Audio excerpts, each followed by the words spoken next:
I stood drenched in the relentless rain, gripping nothing but a soaked suitcase and a shattered heart, prepared to walk away from my unfaithful husband and this living nightmare forever. Just as I reached for my car door handle, a shiny black Rolls-Royce rolled up, blocking my path in the driveway.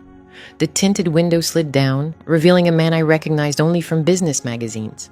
It was Albert, the husband of the woman currently lying in my bed. He didn't offer me a ride or a comforting word. Instead, he tossed a leather briefcase to my feet. Inside was a check for $60 million. "Don't divorce him just yet," he said, his voice icy cold. "Wait 5 months." That moment altered everything, but to understand why I shook hands with the devil, you need to see how I fell from grace just hours earlier, on the most critical night of my husband's career. Before I share how I destroyed them all, let me know where you're tuning in from in the comments. Hit like and subscribe if you enjoy watching karma unfold. My name is Bella and I'm 37 years old. Outwardly, I seem to have it all. I was married to Marcus, the CEO of a thriving medical technology firm in Atlanta. We lived in a sprawling mansion in Buckhead and owned cars worth more than most people's homes. But deep down, I felt like a fraud in my own life. I hold a doctorate in pharmacy and spent years in clinical research. Yet tonight, I was nothing more than a prop. This was the night of the pre-IPO fundraising gala, the culmination of Marcus's 5-year effort. The house was packed with potential investors, politicians, and Atlanta's elite.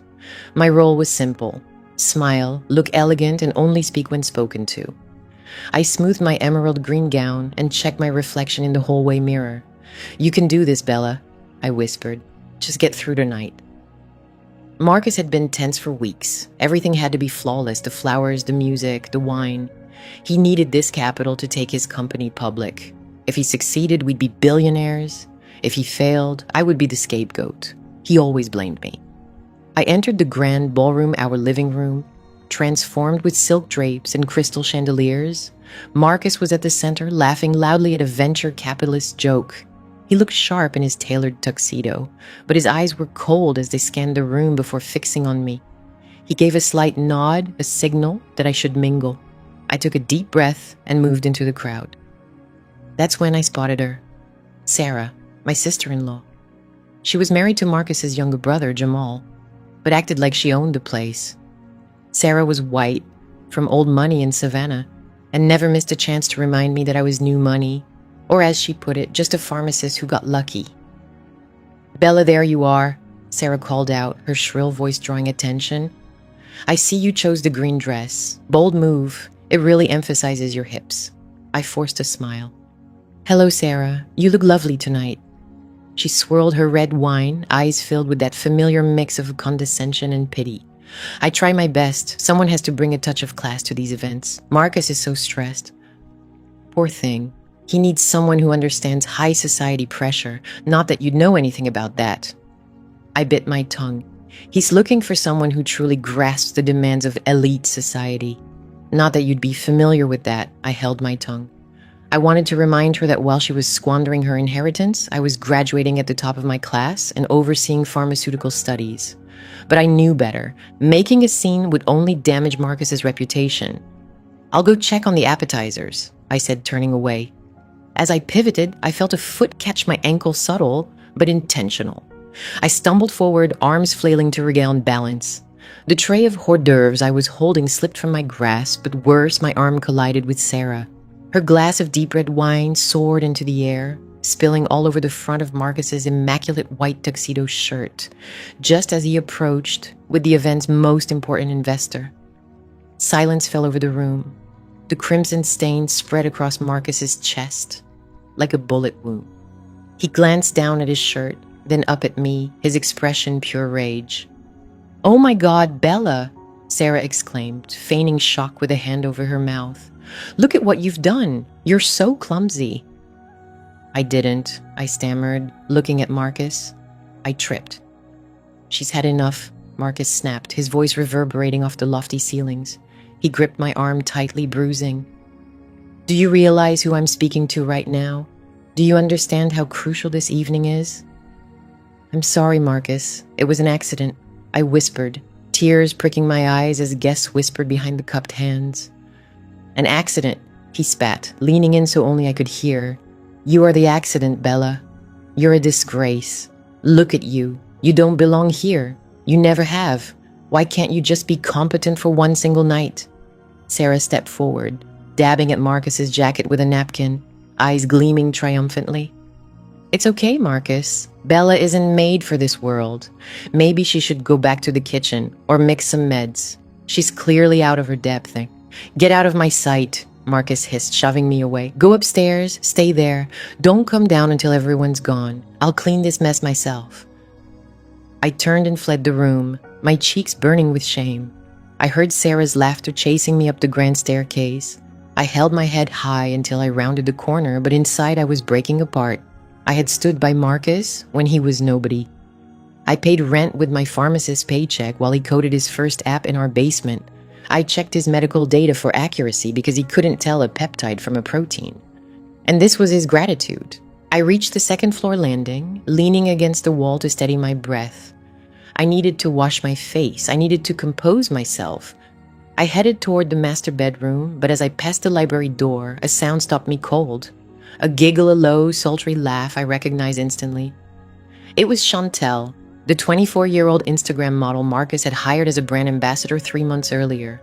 Young, stunning, and she'd been eyeing my husband with desire from the moment they met. I froze. The library door was ajar just enough to let sound slip through. I knew I should keep walking. I should go to my room, lock the door, and pretend I didn't hear a thing. But my feet refused to move. Oh, Marcus, stop it, Chantel's voice whispered through the crack. Someone might hear us. Bella's just upstairs. Let her hear, Marcus's voice replied, sounding different than when he spoke to me. Lighter, more youthful. She's probably crying into her pillow right now. His reply came with a lighter, more youthful tone than before. She's probably sobbing into her pillow right now. Worthless woman.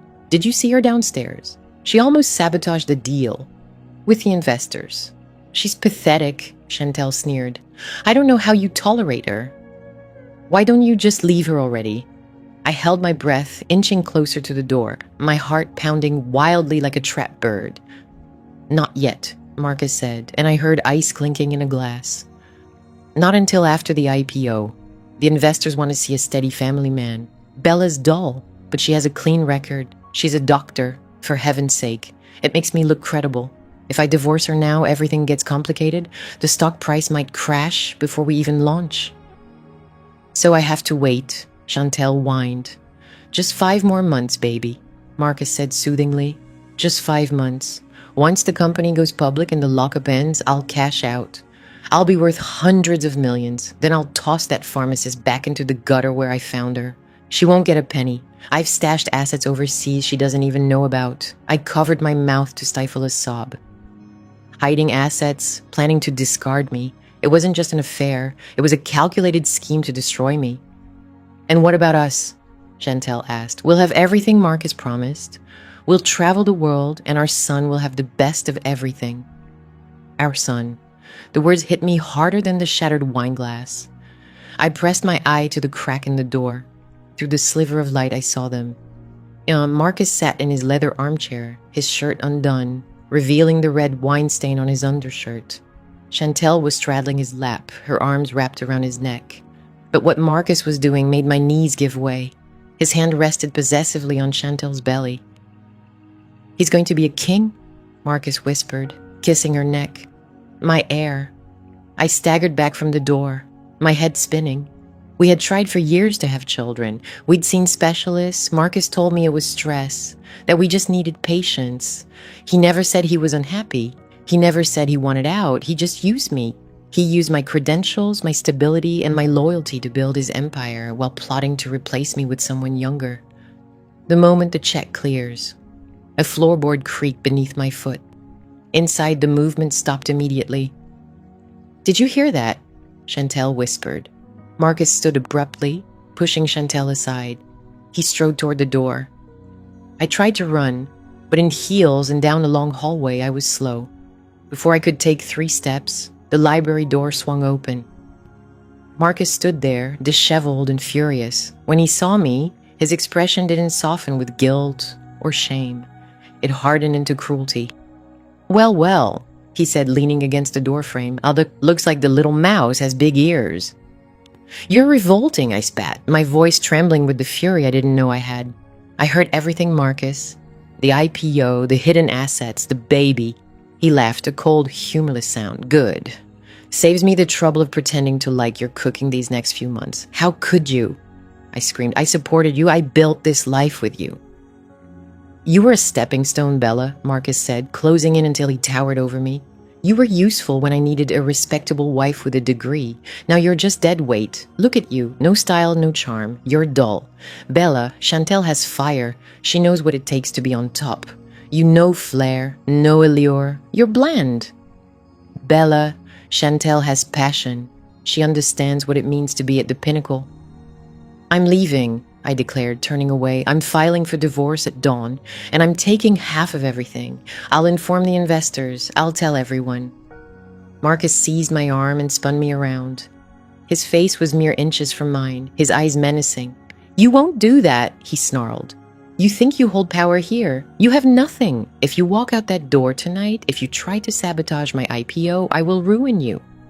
I have attorneys who devour pharmacists for breakfast. I'll bury you in legal battles until you're living on the street.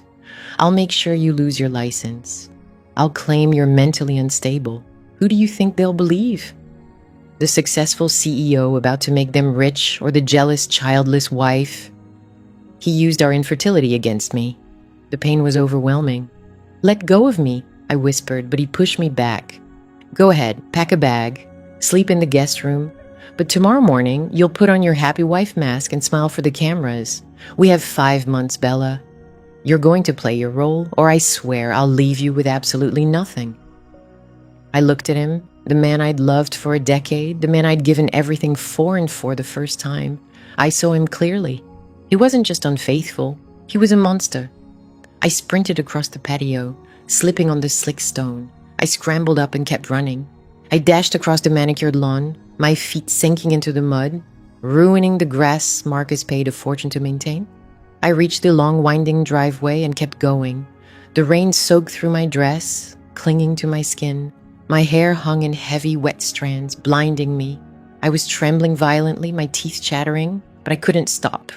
I had to reach the main road. I had to escape. I'd walk 3 miles to the gas station. I'd beg a stranger to let me make a call. I'd call a friend. I'd call anyone. Behind me, I heard the front door open and Marcus shouting my name over the thunder's roar. Bella, come back. You're humiliating me. I didn't glance back. I ran harder, lungs burning, legs aching. Darkness enveloped me, and the rain washed away the scent of the house, the perfume, the betrayal. I reached the iron gates at the driveway's end, squeezed through the pedestrian gap, and stumbled onto the public road. It was dark and empty. Streetlights blurred in the downpour. I was alone. I had nothing. No money, no ID, no car, no husband, no home. I wrapped my arms around myself, trying to hold my broken pieces together. I walked blindly down the road, the headlights of a passing car briefly illuminating my sorrow before fading into darkness again. I was a doctor of pharmacy. I was an intelligent woman. I was a devoted wife. And now I was a drenched, shivering fugitive walking along the roadside in the dead of night. The despair was so heavy it almost crushed me into the pavement. I thought about stopping. I thought about sitting down in the mud and letting the rain consume me. What was the point of fighting? He had won. He had everything. But as I placed one foot in front of the other, a tiny spark flickered in the center of my chest. It wasn't hope. It was something fiercer. It was anger. I hated him. I hated her. I hated their smug faces and their cruel words. A stronger force than fear welled up within me. Fury. I despised him. I despised her. I loathed their smug expressions and biting remarks. I resented that they believed they could discard me like refuse. I would endure this ordeal. I wasn't sure how, but I would endure. And I would make them suffer the consequences. In the distance behind me, headlights emerged, gradually slowing as they neared. I stiffened, prepared to leap into the ditch if it was Marcus coming to drag me back. The car eased to a crawl beside me. It wasn't Marcus's sporty vehicle. Instead, it was a massive, elegant automobile, darker than the night itself, a Rolls-Royce. The window rolled down. That moment marked the beginning of a new chapter in my life. Not a rescue, but a business proposition that would alter everything. The enormous black car's window slid down with a soft mechanical whir, revealing a man whose face was illuminated by the gentle glow of dashboard lights. He was older than Marcus, likely in his mid-50s, with skin as dark and smooth as polished mahogany, and eyes cold, calculating, and utterly merciless. He wore a tuxedo that must have cost more than my entire annual pharmacist's salary. On his wrist gleamed a gold watch, ticking away seconds that felt like endless hours. He observed me standing there in the mud and rain, my hair plastered to my head. My dress, torn and ruined, had shredded my dignity, and he didn't offer a single smile. He didn't ask if I was all right. Instead, he simply unlocked the doors with a crisp click. "Get in," he commanded. His deep voice left no room for refusal. I hesitated. I was a woman alone on a deserted road confronting a stranger. But then I glanced back up the driveway to the house where my husband was celebrating his future with his pregnant mistress. I looked down at my bare feet sinking into the cold mud. I had nothing left to lose. If this man wanted to end my life, it would be a kindness. I pulled open the hefty door and slid into the immaculate cream leather interior of the Rolls-Royce. Warmth enveloped me instantly, soothing my trembling body. The car smelled of expensive cologne and wealth long established. I sat there, dripping wet, soiling the leather, hugging myself tightly, trying to stop my teeth from chattering. The man pressed a button, and the partition between us and the driver rose silently, creating a private, soundproof sanctuary. He turned to me, and for the first time, I glimpsed the simmering fury beneath his calm demeanor. A controlled blaze burning behind thick glass. "You must be Bella," he said. I nodded, water dripping from my nose. "And who are you?" I asked. "I'm Albert," he answered. "And the woman currently sipping your champagne and sharing your bed is my wife, Chantel." Air escaped my lungs. I stared at him, searching his face for any hint of jest, but there was none. This was the man Chantel had betrayed, the man she was leaving for Marcus. "You know," I whispered. "I know everything," Albert said. He reached down to the floor beside him and grabbed a thick, heavy folder. He didn't hand it to me gently, he threw it. It landed in my lap with a dull thump, sliding across my wet dress. "Open it." My finger trembled as I unfolded the folder. Inside were photographs. High-resolution surveillance images, Marcus and Chantel dining together, Marcus and Chantel checking into a hotel, Marcus and Chantel reviewing ultrasound pictures. There were also bank statements revealing transfers from a joint account I never knew existed into an account under Chantel's name. There were also bank records revealing transfers from a joint account I had no idea existed into an account registered under Chantel's name.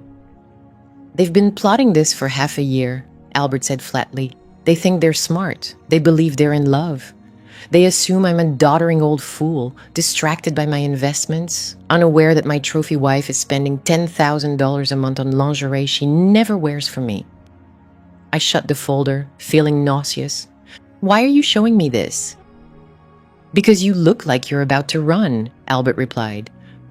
"I saw you walking down that road. You looked like a woman ready to call her mother, cry for days, then hire a divorce attorney charging $200 an hour to battle a man with a team of legal sharks on retainer." "I'm leaving him," I said, searching for courage. "I have to. He's a monster. He plans to abandon me after the IPO." "I know about the IPO," Albert cut in. "I'm aware of his scheme to toss you aside. And if you run now, you're playing right into his hands.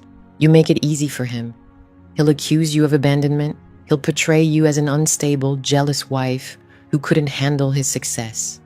He'll win sympathy. Investors will love the tale of the heartbroken CEO rebuilding his empire. He'll keep Bella, and you'll be just a footnote in his story." Tears, sharp and furious, welled up. So what am I supposed to do? Stay, watch them be happy? "No."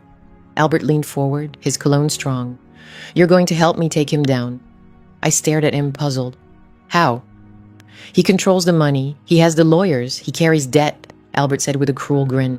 "Marcus acts like royalty, but he's living off a line of credit I own." I blinked. "You own the venture capital firm that gave Marcus the bridge loan for this IPO?" Albert laid out the complex web of shell companies. Of course, he's clueless. He thinks he borrowed from some anonymous conglomerate in New York. It was me. That loan is enormous. Bella, it's secured against everything his company, his future income, and his personal belongings. I listened, trying to grasp the financial terms through my shock. Here's the deal, Albert continued. For the IPO to succeed, the underwriters need stability. They need assurance that the CEO isn't a risk. He must sign a personal guarantee, pledging all his assets as collateral. But crucially, they need his wife's signature too. Me? I whispered.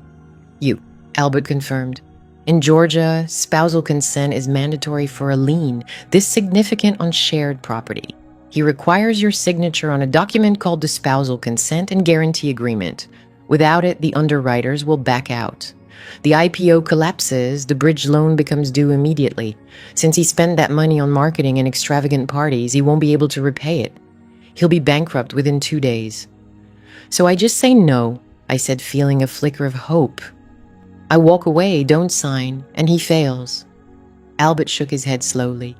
If you leave now and refuse to sign, he'll claim you're obstructive. He might forge your signature or exploit a loophole. He's slippery. Or worse, he'll find a new investor, a ruthless one who doesn't care about his wife. I don't want him to simply fail. Bella, failure is too simple. Men like Marcus recover from failure. They declare bankruptcy. They reinvent themselves. They find a fresh target. The situation was straightforward. Men like Marcus recover quickly from setbacks. They file for bankruptcy. They reinvent themselves. They set new goals. Albert's eyes darkened, and for a moment I glimpsed the depth of his hatred. It was endless. I want him ruined, he whispered. I want him to lose his business. I want him to lose his good name. I want him stripped of his freedom. I want him locked away in a federal prison cell, wondering where it all fell apart. And I want Chantel to witness it all. I want her to realize she left a king for a nobody. I want to see the spark fade in her eyes when she discovers she's carrying a child from a man who can't even afford diapers. A chill ran down my spine. This man was dangerous, but only to those who had harmed me. So what's the strategy? I asked, keeping my voice calm. Albert reached into his jacket and pulled out a slim envelope. You go back inside, he instructed. You wipe away your tears. You apologize. You say you had a panic attack. You admit you were insecure.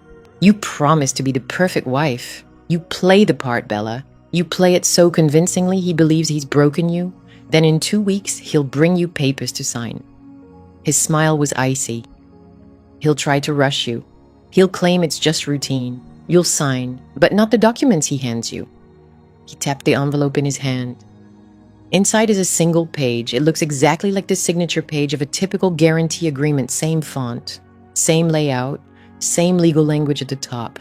But my lawyers have inserted a paragraph in fine print at the bottom. A cross-default clause tied to a morality waiver. What does that mean? I asked. Albert's grin returned, chilling as ever. It means that the entire loan, hundreds of millions of dollars, becomes immediately due and payable if Marcus is found to have had extramarital affairs or fathered a child out of wedlock during the loan period. It also states that if he defaults, ownership of his controlling shares in the company transfers to the guarantor. To me. To you? I echoed. No, Albert corrected. To you. You sign this page. You swap it with the one he gives you. He signs it thinking he's securing his wealth. Instead, he's signing his downfall. We wait 5 months until the IPO launch.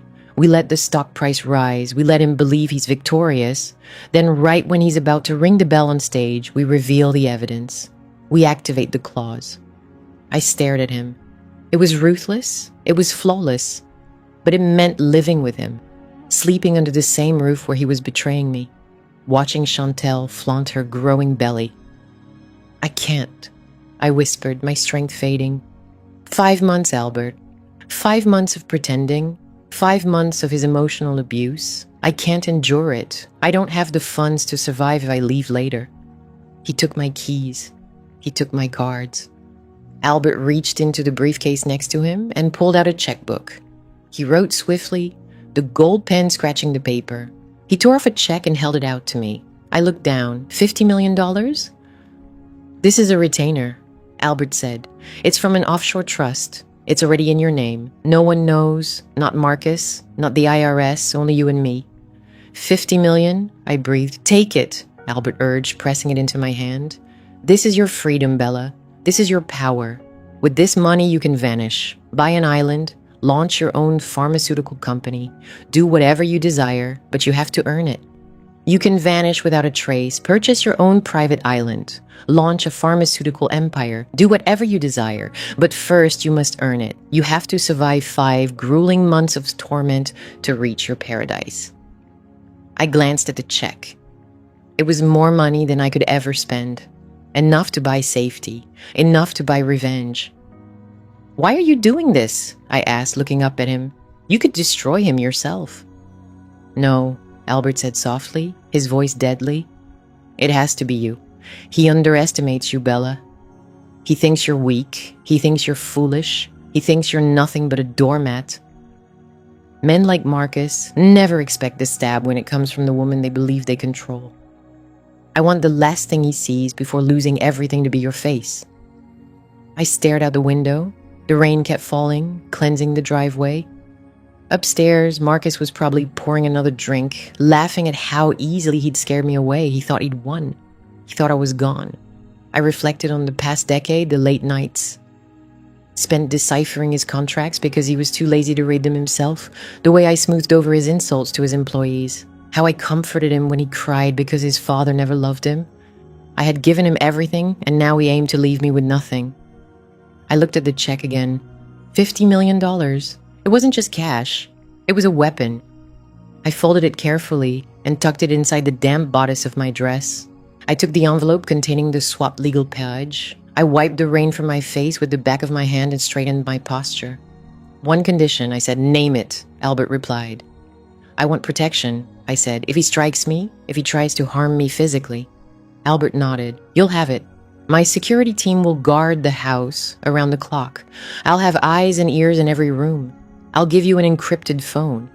If you feel threatened, press one button and my men will be through the door in 3 minutes. I inhaled deeply. The air inside the car was warm, but my blood ran cold. I was done being the victim, done being the pharmacist's wife. I reached for the door handle. I'm in, I said. Albert nodded sharply. Good, now get out of my car and Bella, make it believable. I stepped back into the rain. The Rolls-Royce drove off, its taillights fading into the night like the eyes of a predator. I stood alone in the driveway, soaked through, clutching the envelope that would shatter my husband's world. I turned toward the house. The lights blazed. The party continued. I climbed the steps and opened the front door. Marcus stood in the foyer, bidding farewell to the last guests. Sarah was there too, laughing at something he said. When the door opened, they both turned. Silence fell. I stood there, water dripping into the marble floor, my hair wild, makeup streaked down my face. I looked pitiful, broken. Bella, Sarah breathed. Oh my God, look at you. You look like you've been drenched. Marcus stared, eyes narrowing. You came back. I forced my lip to quiver, lowered my gaze, and shrugged my shoulders to seem smaller. I had nowhere to run. My voice cracked perfectly as I whispered, "Why? Please, Marcus, I'm sorry. Please don't shut me out." Sarah snorted, covering her mouth.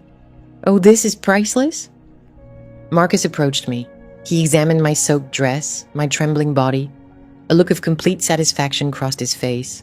He had won. He had broken me. He owned me. He reached out and brushed a wet strand of hair from my cheek. He had broken me down. He possessed me completely. His hand reached out, gently brushing a damp lock of hair from my cheek. I told you, Bella, he said, his tone dripping with superiority. You're nothing without me. I glanced up at him through my lashes, letting a single tear trail down my face.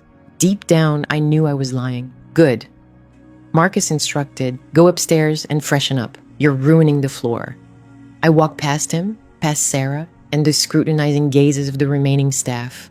I ascended the stairs, head bowed in surrender, yet inside my heart beat to a new rhythm. 5 months, Marcus, 5 months, then I'll take everything. The elevator ride to the 45th floor of Sterling Advanced Law Firm was hushed, except for Marcus's foot tapping against the marble. He checked his reflection in the mirrored walls, adjusted his tie, and smoothed his freshly cut hair. He looked like a king approaching his throne. I stood in the corner, clutching my handbag tightly, trying to make myself as small as possible. I wore a beige cardigan 2 sizes too big, no makeup. I looked like the frightened wife he needed me to be. We entered a lobby that radiated intimidation. Floor-to-ceiling windows framed the Atlanta skyline. The furniture was sleek but uncomfortable. A receptionist looking like a runway model guided us to the main conference room where Mr. Sterling awaited. Sterling was a man in his 60s, exuding the scent of cigars and fine scotch. He was Marcus's personal shark, the kind of attorney who made problems vanish for a price. He stood and shook Marcus's hand firmly, ignoring me until Marcus gestured vaguely toward me. "And this is Bella," Marcus said, his voice indifferent. Sterling offered a thin smile that didn't reach his eyes. "Ah yes, the pharmacist. Please have a seat, Mrs. Brooks. We have a mountain of paperwork to tackle, and Marcus tells me time is tight." I settled into the leather chair, which felt enormous. In front of me, a stack of documents 3 inches thick lay on the polished mahogany table, secured with heavy clips and flagged where I needed to sign. Marcus sat beside me but angled his chair away towards Sterling. They exchanged a look of silent understanding between men who believed they ruled the world. "All right, Bella," Marcus began, turning to me. "Here's the deal. The bridge loan for the IPO requires more collateral. The investors want to see we have skin in the game. They want assurance we're fully invested." I nodded, eyes wide and fearful. "Okay, Marcus, what do I need to do?" "You'll have to sign over the deed to the house," Marcus said casually, as if asking me to hand over the salt. My heart froze. Not the Buckhead estate. He meant the brownstone in Sweet Auburn, the home my grandparents had purchased in the 50s. The house my parents left to me. It was the only property I owned, free of Marcus's name. It was my heritage, the place where I learned to walk and studied for my pharmacy boards. "Your parents' house," I whispered, my voice genuinely trembling now. "But Marcus, that's my inheritance. You promised we'd never touch that." Marcus rolled his eyes. "Oh, grow up, Bella. It's just an old building in a neighborhood that hasn't gentrified fast enough. It's dead equity. We need cash flow." "But what if something goes wrong?" I asked, panic rising in my voice. "If the company fails, I lose my parents' home." "The company won't fail," I asked, panic rising in my voice. "If the business collapses, I'll lose my parents' house." "The company won't collapse," Marcus snapped, pounding his fist on the table. "Seriously, why do you always have to be so pessimistic? This is a $100 million IPO, Bella. Your little house? What, 600 grand? It's nothing compared to this. But the bank insists on all personal assets being pledged. It's just a formality." Sterling leaned forward, fingers steepled. "Mrs. Brooks, this is a routine step in high-level corporate financing. By refusing to sign, you're basically telling the market you don't trust your husband's vision. Is that the message you want to send?" They were closing in on me, twisting my feelings, making me feel like a betrayer for trying to protect the one thing that truly belonged to me. I glanced at Marcus. He was staring daggers at me, jaw clenched. "Sign the papers, Bella," he hissed. "Don't humiliate me." I looked down at my hands. I thought about the envelope tucked inside my purse, the one Albert gave me, holding the swapped signature page.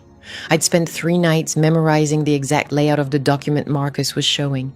Albert's lawyers had gotten a draft through their secret channels.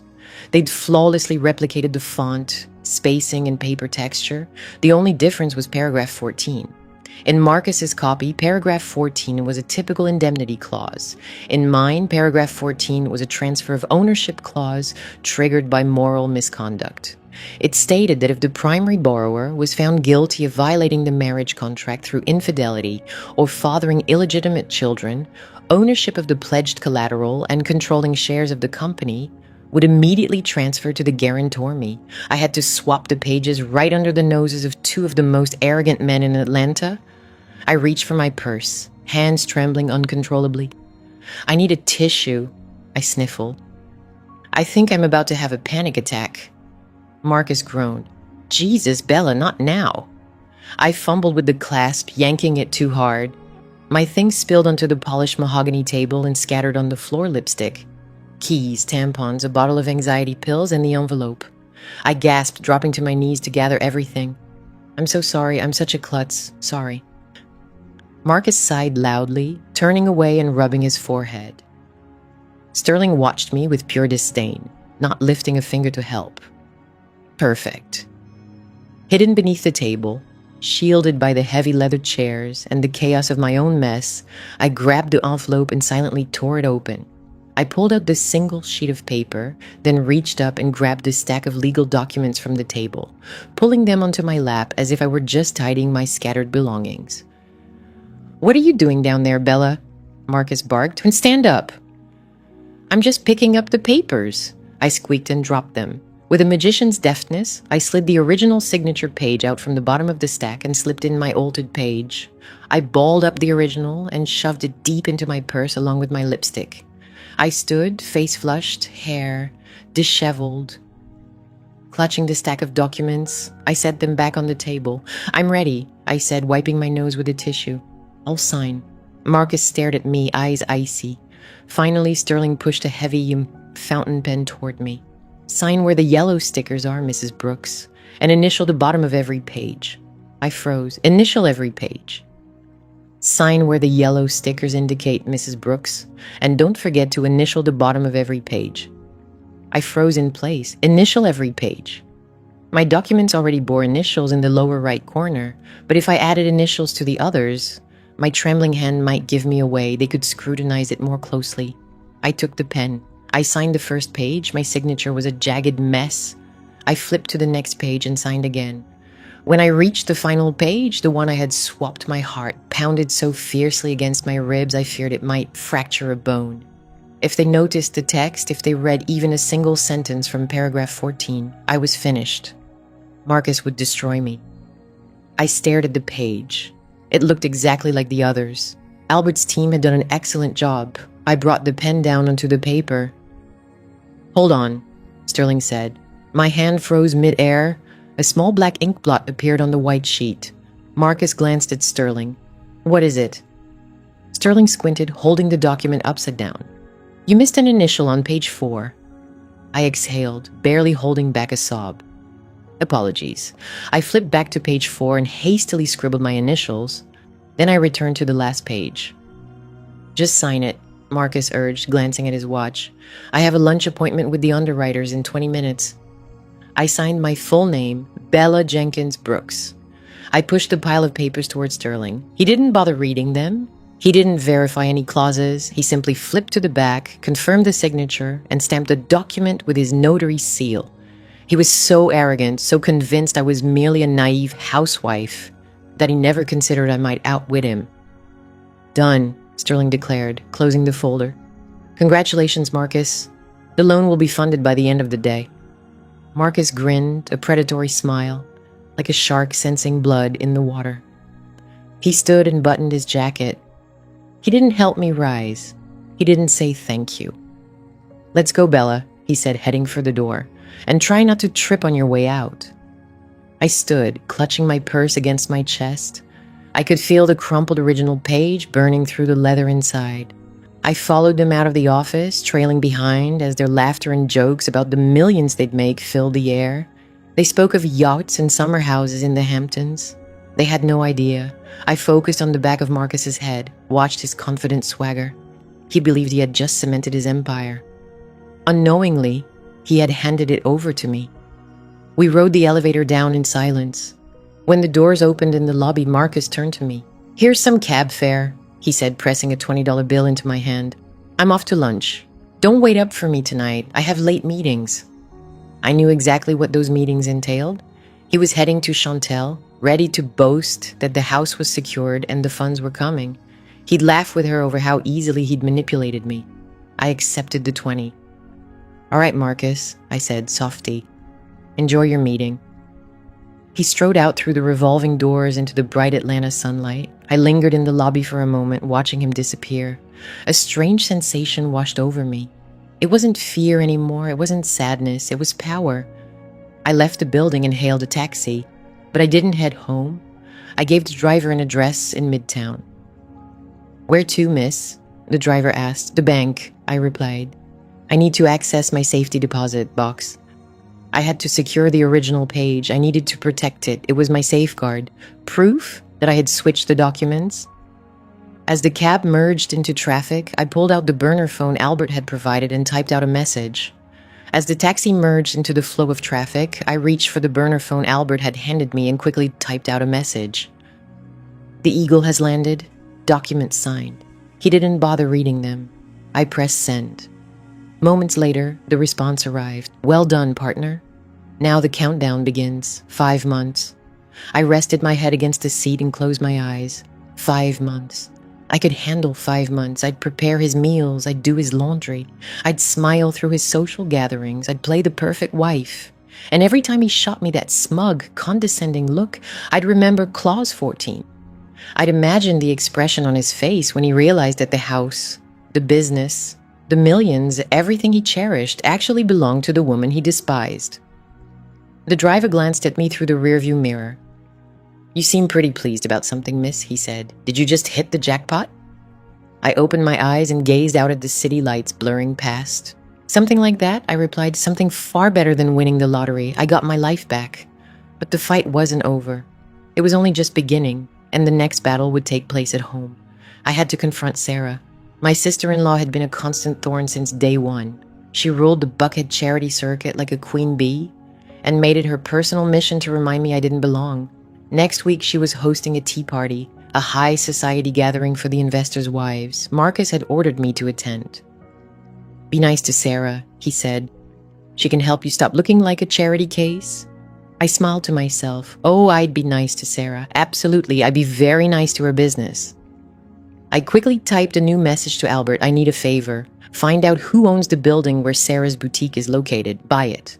The reply was immediate. Consider it done. I slipped the phone away. Game on, Sarah. Game on. The air inside Sarah's boutique was thick with the scent of lavender, luxury perfume, and a sharp metallic edge of judgment.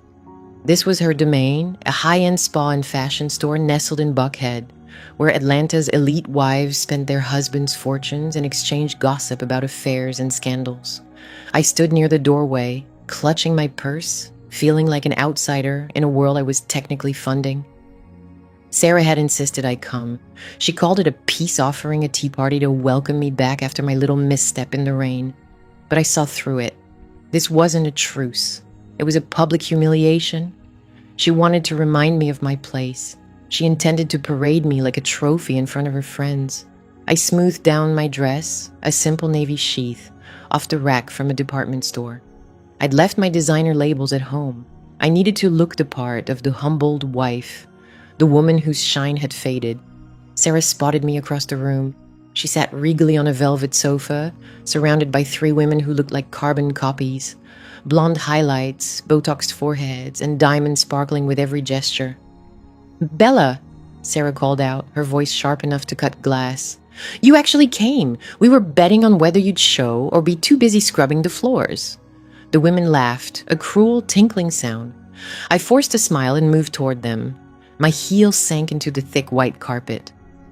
Hello, Sarah, I said softly. Thank you for inviting me. Sarah patted the empty space beside her. Sit down. Don't be shy. But watch that drink. This sofa's worth more than your car. She motioned toward the vacant spot beside her. Have a seat. Don't be shy. Just be careful with your drink. This couch costs more than your car. I took a seat, keeping my knees close, and my hands neatly folded in my lap. My eyes scanned the boutique. It was stocked with overpriced candles, silky scarves, and racks of clothes that seemed designed for teenagers, but priced for grown-ups. So, Sarah said, turning to her friends, we were just chatting about fashion. I was telling the ladies how much I admire your dedication to thriftiness. It takes real guts to wear last season's polyester to a Buckhead event. One brunette, her lips looking unnaturally tight, smirked. It's daring, honestly. I wish I cared so little about my looks. I took a sip of my tea. It was lukewarm and bitter. I prefer comfort, I murmured, playing along. Comfort is for people who can't afford style. Sarah shot back. Speaking of style, check this out. Marcus gave this to me yesterday. She reached behind a cushion and pulled out a handbag.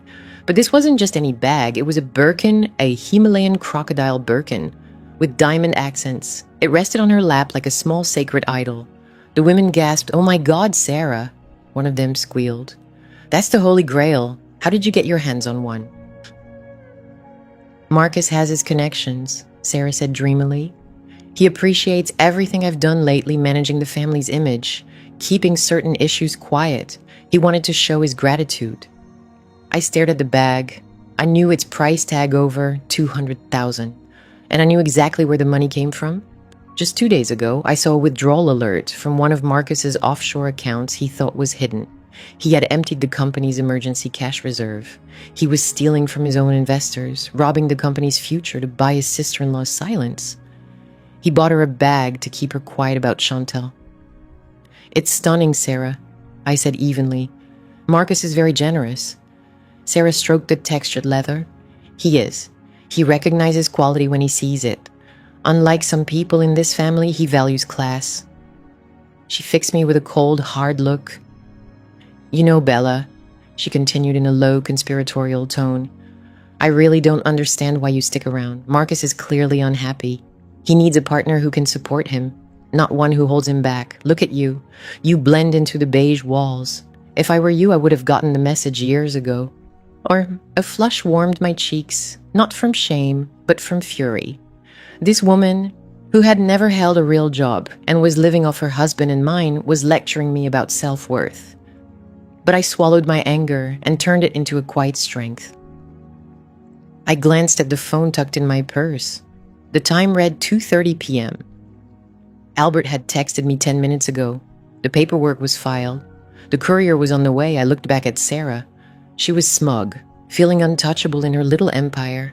She believed her brother-in-law's fortune would shelter her forever. Little did she know the building we sat in, the one she'd leased for 5 years and transformed into a personal palace, had been sold yesterday to a shell company controlled by a trust. My trust. "I'm just trying to be a good wife, Sarah," I said, lowering my gaze. "I love Marcus." Sarah rolled her eyes. "Love? Please, it's pathetic. You're hanging on by a thread, Bella. Everyone knows it. Even the staff can see it." The boutique's front door swung open. The chime rang sharply in the silence. A man stepped inside. I see it. The boutique's entrance swung open, the bell's sharp chime breaking the quiet. A man stepped inside. He wore a uniform, not one for deliveries, but that of a process server. He clutched a large manila envelope. Sarah frowned. "We're closed for a private gathering. You'll have to leave." "Are you Sarah Brooks?" the man asked, ignoring her tone. "Yes, that's me. Who are you?" "I have documents for you, ma'am." He approached and extended the envelope. Sarah hesitated, then grabbed it from him. "Probably another gift from Marcus," she joked to her friends. "Maybe this time it's the matching wallet." She ripped open the envelope and pulled out the papers. I watched her expression. The smile faded like oil slipping away. Her complexion turned pale and grayish. "What is this?" she murmured, reading on. Her hands began to tremble. "This can't be right. There must be some mistake." "What is it?" Sarah the brunette asked, leaning closer. Sarah rose abruptly, knocking her tea onto the white carpet. The brown stain spread fast, spoiling the spotless surface. It says I'm being evicted." "Evicted?" one friend gasped. "But you own the lease." "It says the building's been sold." Sarah's eyes scanned the legalese. "The new owner is invoking an immediate termination clause due to structural issues and unauthorized renovations." "Unauthorized renovations?" I asked innocently. "Didn't you get permits for the spa expansion, Sarah?" Sarah whipped around to me. "Shut up, Bella. Of course we got permits. Marcus took care of it." She pulled out her phone. Her fingers shook so much she struggled to unlock it. "I'm calling Marcus. He'll sort this out. He knows the owner." She dialed, putting the call on speaker so we could all listen to Marcus come to the rescue. The phone rang once, twice. "Answer, Marcus. Pick up," she whispered urgently. Finally, the call connected. Marcus's voice filled the room, tense and breathless. "Sarah, I can't talk now. I'm in a meeting with the underwriters." "Marcus," Sarah cried, "you have to help me. A man just served me papers. They're kicking me out. The building's been sold. I have 48 hours to leave." "What?" Marcus snapped. "That's not possible. The lease is ironclad." "They claim the renovations were illegal," Sarah sobbed. They say the spa is a fire hazard." Marcus, they're shutting me down. You have to buy the building. You have to fix this. I can't buy it, Sarah, Marcus shouted. I don't have the cash right now. Every dime is tied up in the IPO. But you promised, Sarah yelled. Forgetting her audience, dropping the act, you promised you'd protect me if I stayed quiet about the baby. You bought me a bag, Marcus. I need the building. The room fell deathly silent. Her 3 friends stared at her, mouths open. Baby kept her mouth shut. Marcus's voice dropped to a dangerous whisper. Sarah, shut up. Are you on speaker? No. Sarah lied, panic in her eyes. No, I'm alone. You're lying, Marcus hissed. Listen, handle it yourself. Call the landlord. Bribe them if you have to. I don't care. Don't call me again until the IPO is done. Click. The line went dead. Sarah stood there, phone in hand, the dial tone buzzing in the silence. The Birkin bag sat on the couch, a $200,000 bribe, now worthless. She looked to her friends, then at me. She collapsed back onto the sofa, burying her face in her hands. I'm destroyed, she sobbed. I put everything into this place. She collapsed back onto the couch, hiding her face in her palms. I'm shattered, she wept. I poured my heart and soul into this place. If they close me down, I'll be ruined. Her friends exchanged glances. They were predators sensing weakness. They rose, gathering their bags. Sarah, darling, we should get going, the brunette remarked. You clearly have family matters to attend to. Call us when things calm down, another said. They filed out, leaving Sarah alone amid the wreckage of her tea party. I remained, taking another sip of my tea. Sarah lifted her head, mascara streaked down her cheeks. Why are you still here? She snapped. Did you enjoy that? Watching me broken? I placed my teacup down gently. Actually, Sarah, yes, I did. She stared at me in disbelief. What? I stood and smoothed my skirt. Leaning in close, I whispered so she could catch every word. For years, you treated me like dirt. You ridiculed my clothes, my job, my entire life. You helped your brother-in-law conceal his affair. You accepted his hush money while I was fighting to save our marriage. Sarah's eyes narrowed. You knew. I know everything, Sarah, and there's something else you should hear. I grabbed my purse and swung it over my shoulder. I know who bought this building.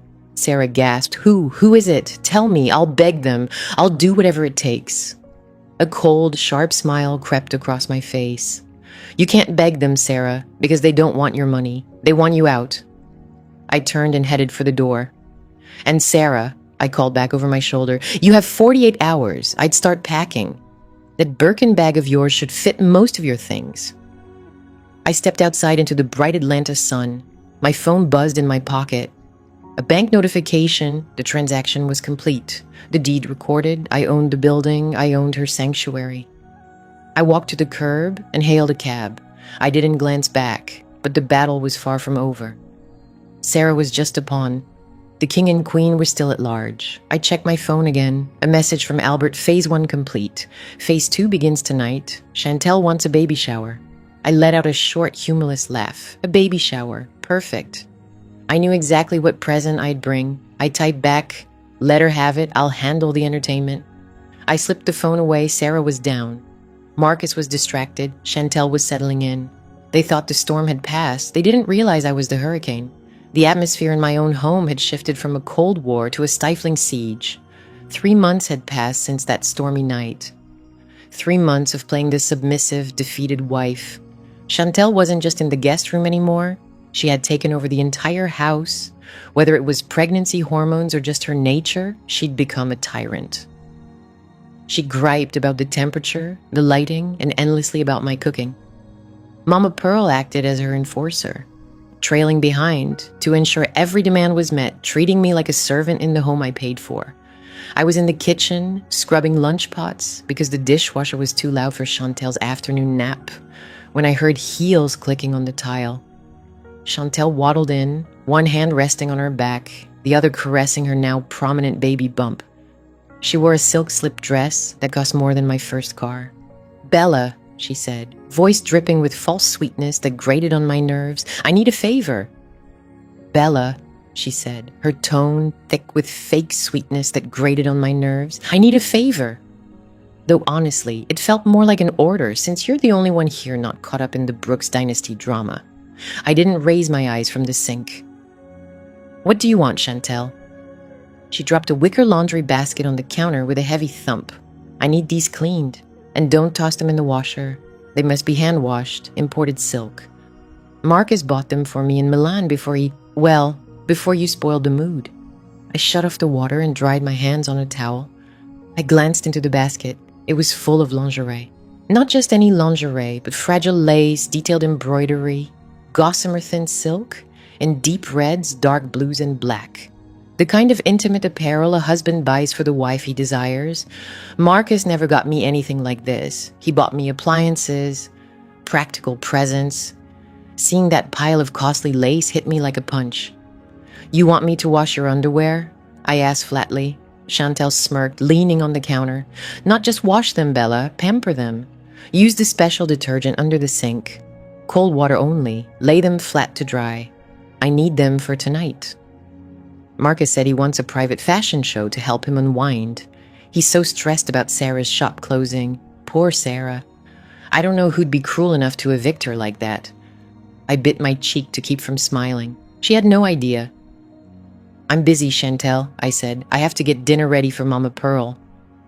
Just then, Mama Pearl walked in, drawn by the tension like a shark to blood. "What's the problem now, Bella?" she demanded, staring at me. "Why are you upsetting the mother of my grandchild?" "She wants me to hand wash her lingerie," I said, nodding at the basket. "Then wash it," Mama Pearl snapped. "What else do you have to do? You don't have a job anymore since you took that leave. You're living here rent-free, eating our food, using our electricity. The least you can do is pitch in." Poor Chantel's back is hurting. She can't be bending over the sink. I looked at the two of them, mistress and mother-in-law, united in their scorn. They thought they'd broken me. They thought I was their doormat. "Fine," I said, picking up the basket. "I'll wash them." "Be careful," Chantel warned, narrowing her eyes. "That basket costs $5,000. If you ruin a single thread, Marcus will hear about it." "Don't worry," I said. "I'll handle it." I carried the basket into the laundry room tucked behind the kitchen. I set it down on the folding table. I could hear them laughing in the kitchen, probably mocking how the mighty doctor had fallen. I turned on the tap, filling the basin with water. I looked at the shelf above the washer. There was the delicate fabric wash Chantel wanted me to use, and right beside it, a huge white jug of heavy-duty bleach the cleaners used on the tile floors. I stared at the jug, 5,000 worth of silk. I thought about the contract. I thought about the morality clause. Albert had been clear. We needed Marcus to break. We needed him to lose control. We needed an incident, a documented case of physical abuse, to trigger the immediate default clause without delay. Marcus had been verbally abusive, sure, but he'd been careful not to lay a finger on me. He knew the laws.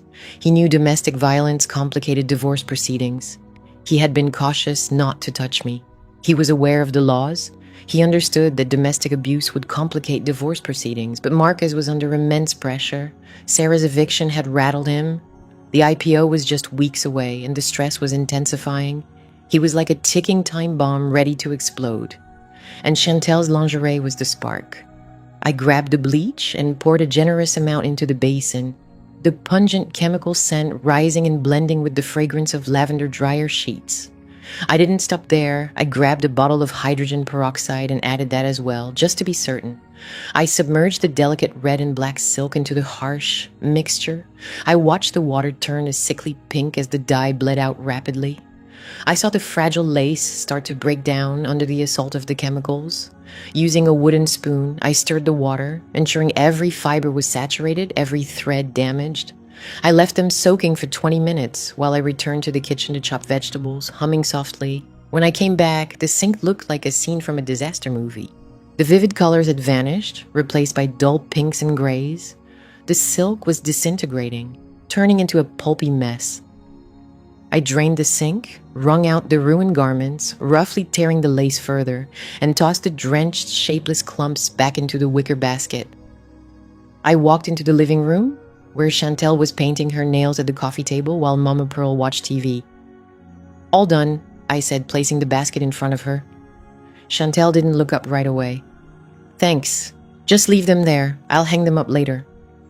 "You might want to take a closer look," I added casually.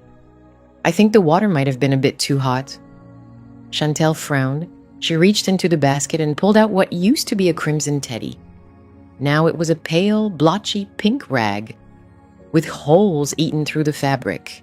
She stared at it, mouth open, speechless. She pulled out another piece, a black bra that was now gray and falling apart, the underwire sticking out like a broken bone. She let out a scream. It wasn't an ordinary scream. It was a piercing wail that rattled the windows. "My clothes!" she shrieked, dropping the soggy rags onto the expensive rug. "My La, you ruined them. You ruined everything." Mama Pearl jumped up from her chair. "Lord have mercy, what happened?" "She bleached them," Chantel yelled, her face flushing red. "She did it on purpose. Look at this. It smells like a swimming pool." I stood there, hands clasped in front of me, wearing a look of bewilderment. "I'm so sorry," I said. "I thought bleach was for cleaning. I just wanted to make sure they were sanitized. You know, germs." "You stupid cow!" Chantel yelled, hurling the wet ball of silk at me. It struck my chest, soaking my shirt with bleach water. "You're jealous. You're a jealous, bitter old hag. You destroyed these because you know Marcus will never look at you the way he looks at me." The front door slammed open. Marcus entered, briefcase in hand. He looked drained. His tie was loosened, eyes shadowed with stress. "What's going on?" he demanded. "I could hear you screaming from outside." "Marcus, look," Chantel sobbed, running to him and burying her face in his chest. "She destroyed my things. The lingerie you bought me in Milan. She bleached it all." Marcus glanced at the pile of ruined silk on the floor. He looked at me, nostrils flared. "Is this true, Bella?" "It was an accident, Marcus," I said, stepping back slightly. "I was only trying to help. Chantel asked me to wash them. I didn't realize you couldn't use bleach on silk. I was just trying to lend a hand. Chantel asked me to take care of the laundry. I had no idea bleach was off limits for silk. I'm a pharmacist, not your housekeeper." "Don't act like you're innocent," Marcus snapped, shoving Chantel aside as he strode toward me. "You're a doctor. You fully understand what chemicals can do. You did this to hurt me, to upset the mother of my child." "I'm overwhelmed, Marcus," I replied, my voice rising. "Living here with her, being bossed around, watching you play happy family while I'm stuck in the maid's quarters, it's all too much. Maybe I wasn't thinking straight." "You're never thinking straight," he yelled.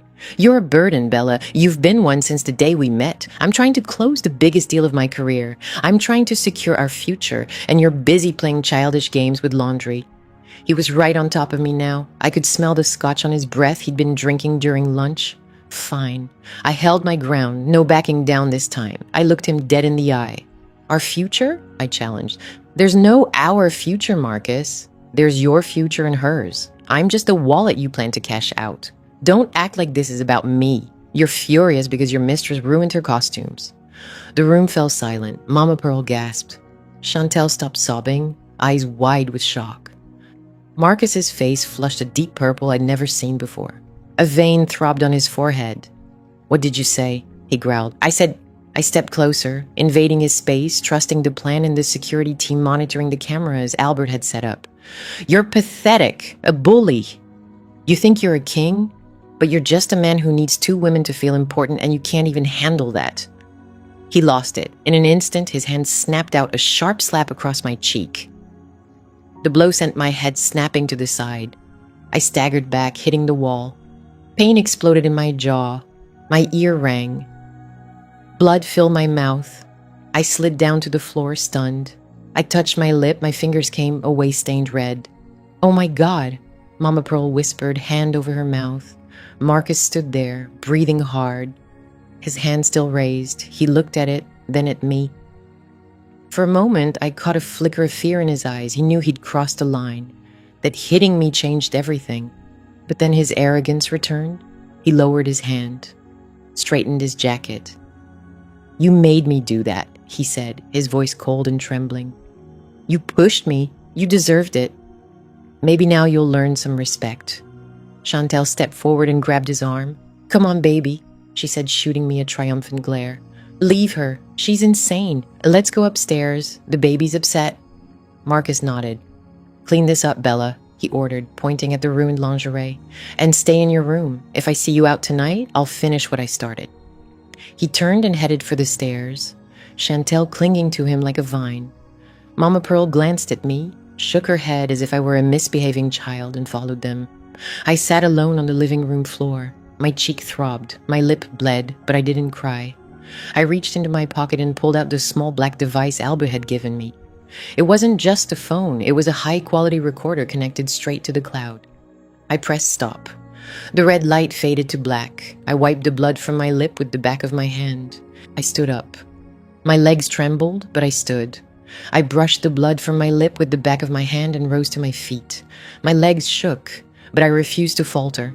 I made my way to the hallway mirror. My cheek was already puffing up, glowing a fierce, fiery red. My lip was cracked open. I gazed at my reflection, the woman who'd been battered, shamed, and exploited. Then a smile crept across my face, a chilling, bloodied smile.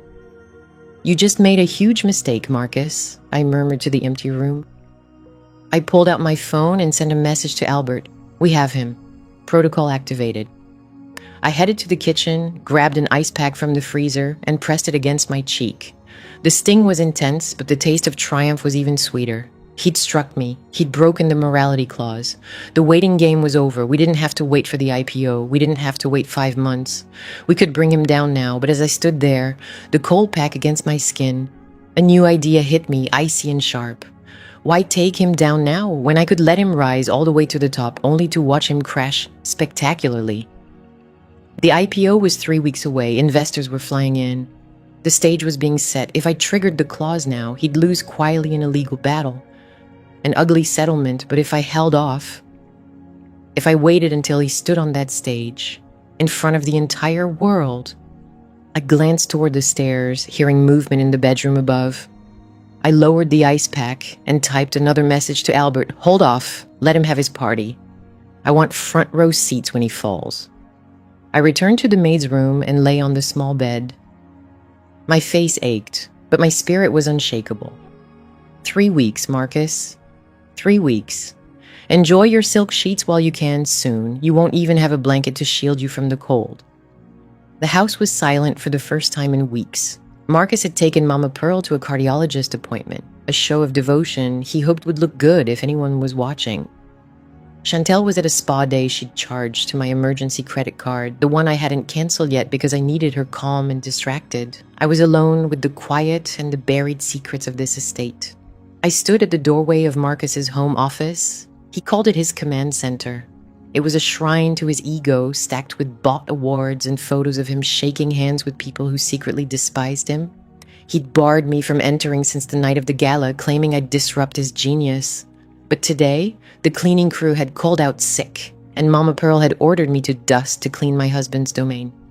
"Bella," she sneered over her morning coffee, "maybe if you spent less time scheming and more time cleaning, you'd understand what real work means."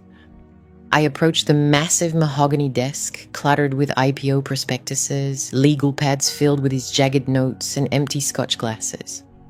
I wiped the dust mechanically. I was no longer his wife. I was a ghost haunting my own life, waiting for the moment to emerge and scream. As I shifted a pile of files, a glossy folder slipped free and fell to the floor. It wasn't a business paper. It was pale pink, stamped with the logo of Atlanta's most exclusive obstetrics clinic, Chantel's Prenatal Records. I froze. I knew I should pick it up and put it back. I knew crossing medical privacy was a boundary a pharmacist shouldn't breach. But then I remembered the bleach. I remembered the slap. Respecting medical confidentiality was a line a pharmacist must never cross.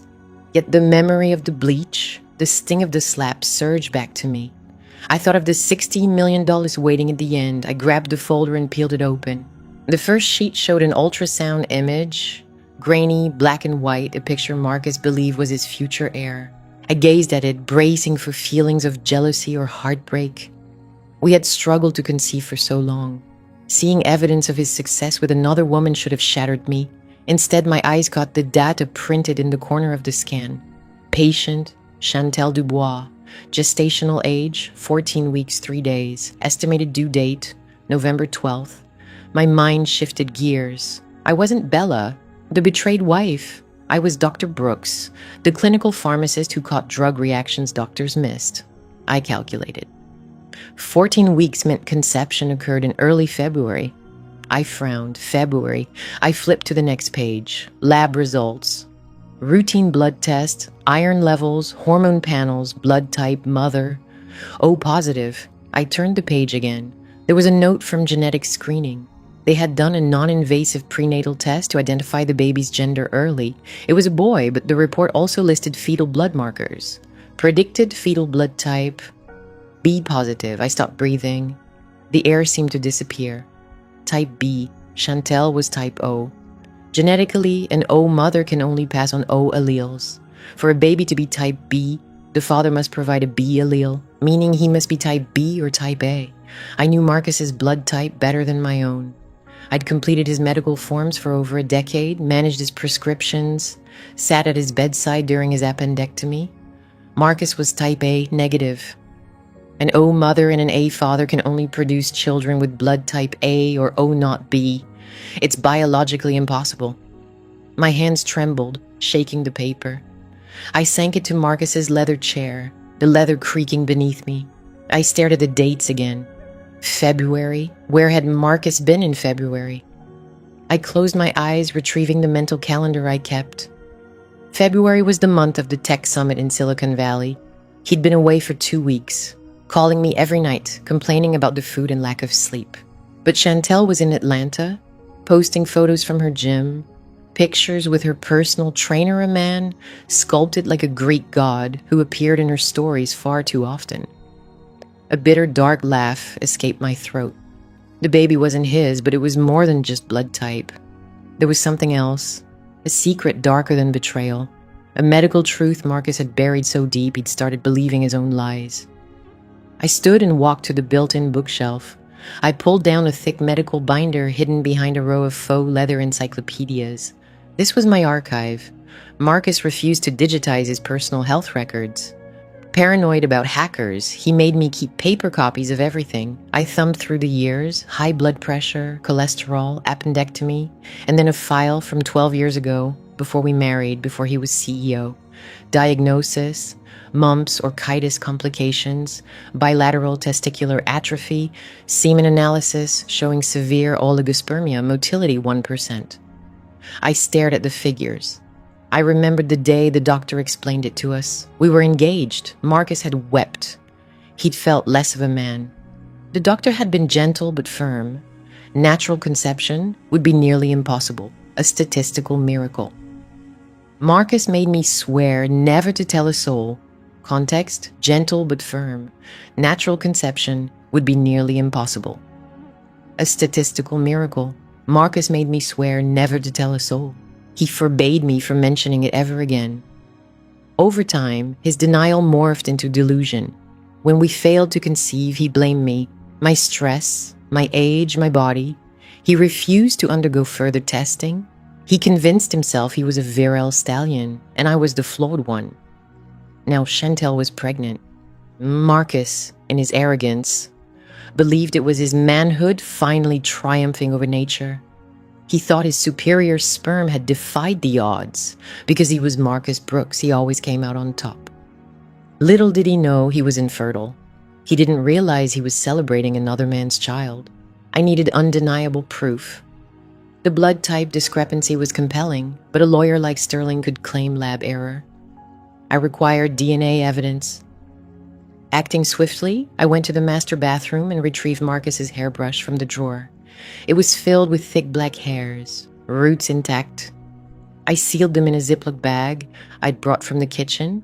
Then I went to the guest bathroom, the one Chantel claimed. Her toothbrush stood in a gold cup, pink and electric. I took it. I also grabbed a used razor from the shower ledge just to be sure. I bagged each item separately. Looking in the mirror, my reflection was pale, my eyes shining with a fierce determination. I was no longer just a wife. I was an investigator, building a case, though the victim was already gone, unaware of it still. I had to get these samples to the lab, my old lab, where I once directed clinical trials before Marcus made me quit to support him. I still had allies there. I could call in favors. I hurried downstairs, hiding the bags in my waistband. I grabbed my keys. Time was critical. If they came home and found me missing, chaos would erupt. Driving to the Midtown Clinic, my grip on the steering wheel was so tight my knuckles whitened. I pulled in through the back entrance. A woman waited by the loading dock, Sarah, not the spiteful sister-in-law, but my best friend from grad school, who ran genetics. "Bella," she asked, noticing my bruised face through the window. "Oh my God, what happened?" I lied. I handed her the bags. "Sarah, I need a paternity exclusion test and a male fertility panel. Rush it off the books. I'll pay double." She examined the bags, then me. No questions. She knew Marcus. She knew my sacrifices. "Give me 24 hours, she said. Racing back to the estate, my heart pounded. I arrived just as Mama Pearl's car pulled up. I was in the kitchen, wiping counters when they entered. "Well," Mama Pearl said, dropping her purse, "at least the kitchen looks tidy. Did you finish dusting?" "Yes, Mama Pearl," I replied, lowering my gaze to conceal the victory in my eyes. "Good," she said. "Marcus is tense. The doctor said his blood pressure is high. He needs to relax. Make him a rare steak tonight." "Of course," I answered. That evening, I served Marcus his steak. I watched him devour it, cutting aggressively, blood darkening the white china. Chantel sat beside him, cooing about the baby, rubbing her belly. "He's kicking," she said, placing Marcus's hand on her stomach. "Can you feel him, Daddy? He's strong, just like you." Marcus smiled, his face softening with pure adoration. "I feel him. He's going to be a linebacker or a CEO. I observed him quietly, sipping my water. I can sense him. He's destined to be either a linebacker or a CEO. I observed them silently, sipping my water. It was a grotesque performance, a sham. The following afternoon, my burner phone vibrated. A secure email from Sarah. I locked myself in the maid's quarters and opened the attachment. Subject, genetic analysis report. Sample A, male sperm count, 0.5 million talocin.ml. Diagnosis, severe azoospermia. Likelihood of natural conception, 0.001%. Sample B, traces of female fetal DNA, paternity index 0. Conclusion, Sample A is excluded as the biological father of the fetus linked to Sample B. I stared at the screen. The figures were harsh, cold, and exact. Marcus was infertile. The child wasn't his. The father could be anyone, the trainer, the pool boy, some random guy from a club. It didn't matter. What mattered was that Marcus was risking his entire empire, his IPO, his heritage on a falsehood. He was using his company to create a future for a child with 0% of his DNA. I laughed. It started as a chuckle and escalated into a silent, trembling spasm. He had branded me barren. He had ridiculed me for not bearing him an heir. He had shamed me for failing as a woman. And all this time, he was the one who was infertile. He was the broken one. I saved the report to the cloud. I sent a copy to Albert. "The king has no clothes," I typed, "and no heir." Albert's response was immediate. "Keep it. This is the knockout blow. We save this for the big reveal." I lay back on the bed, clutching the phone to my chest. The bruise on my cheek throbbed, but the pain felt distant now. I gazed at the ceiling. "You wanted a son, Marcus?" I whispered into the darkness. "You wanted a legacy. Well, I'm going to give you one. I'm going to give you a legacy of utter, humiliating downfall." I heard Chantel laughing upstairs. She thought she'd hit the jackpot. She thought she'd caught a billionaire. She didn't realize she was just another unwitting player in my scheme. I closed my eyes and slept like an infant. The nightmare wasn't over, but for the first time, I wasn't the one fleeing the monster. I was the one holding the weapon. The house buzzed with frenetic energy, though it was nearly midnight. Tomorrow was the day Marcus Brooks would rise as a titan of industry, the day the ticker symbol MRCS would light up the Wall Street screens and transform my husband into a billionaire. He had been pacing the living room for hours, rehearsing his speech, barking commands into his phone, and steadily drinking scotch to steady his nerves. I sat quietly in the corner, on a rigid chair, invisible as always, watching him unravel. He looked like a man at the pinnacle of success. He had no idea he was standing on a trapdoor, and I was holding the release lever. "Bella, come in here." His voice thundered from his home office, the command reverberating against the marble floors. I rose, smoothing the skirt of the dull gray dress I'd worn for days. I walked slowly to the study. Inside, the air reeked of leather polish and arrogance. Marcus stood behind his desk. The Atlanta city lights framed him like a halo. Chantel was there too, reclining on the sofa with her feet up, rubbing her swollen belly. She shot me a lazy, victorious smile as I entered. "Close the door," Marcus said without looking up from the document he was examining. I closed it. The sound of the latch clicking felt final, like a coffin sealing shut. Marcus finally met my gaze. His eyes sparkled with adrenaline and alcohol. He picked up a thick manila envelope from the desk and extended it toward me. "Come get this." And alcohol. He grabbed a bulky manila envelope from the desk and extended it toward me. "Come and get this." I moved closer and accepted the envelope. It felt heavy in my hands. Open it. I slid my finger beneath the flap and pulled out the stack of documents. The bold black heading at the top read, "Petition for dissolution of marriage. Divorce papers." I glanced through the pages. They were already signed. His signature was a sharp, forceful flourish at the bottom of the final page. "I had it prepared this morning," Marcus said, reclining in his chair and folding his arms. "My attorneys have been working on it for weeks. This is a non-negotiable settlement offer." I examined the conditions. They were harsh. They were insulting, exactly what I expected. "You get the Honda Civic," Marcus said, his tone dripping with fake generosity. "It has some mileage, but it runs. And I'm giving you a one-time cash payment of $5,000. Think of it as severance pay for your 10 years of service. $5,000. A decade of my life, my career, my self-respect, all reduced to the value of a used car and a month's rent in a rough neighborhood." "And the house?" I asked softly. "The house is mine," Marcus sneered. "The cars are mine. The stocks are mine. The company is mine. You get nothing, Bella, because you contributed nothing. You were just a passenger, and the ride is over." Chantel giggled from the couch. "It's a fair deal, Bella," she added. "You should accept it. Marcus wanted to give you nothing, but I convinced him to be generous. You need money for cat food, right?" Marcus laughed. "See, she's looking out for you." I looked at them, the king and his consort. They were so confident, certain they held all the power. They thought I was the same woman who had run out into the rain 5 months ago, shattered and weeping. They didn't sense the predator lurking beneath the surface. "Tomorrow, after I ring the bell at the exchange," Marcus said, "you'll sign those papers. You'll sign them in front of my notary before we leave the hotel. Then you'll pack your things and leave. I don't want to see you when I return from the celebration dinner. I want you gone, Bella. Erased." He stood and circled the desk, stopping just inches from me. He smelled of expensive cologne mixed with decay. "You played your role well these past few months," he said, lowering his voice. "You were quiet. You were compliant. You almost made me forget how much I loathe you. But don't think for a moment that I've forgotten who you are. You're a liability, and tomorrow I'm cutting you loose." I stared down at the papers in my hands. I looked at the $5,000 check clipped to the front. It was the ultimate insult, the final act of cruelty in this decade-long drama. And for the first time in 5 months, a smile tugged at the corners of my mouth. It wasn't a joyful smile. It wasn't a nervous smile. It was the smile of an executioner watching a condemned man tighten the noose around his own neck. He had handed me divorce papers. He had handed me proof of his intent to discard me. He had handed me the last piece of evidence I needed to prove his promises of a shared future were lies. But more than that, he had given me permission. Permission to destroy him without remorse. I looked up at him and let the smile spread across my face. It puzzled him. He stepped back, his brow furrowed.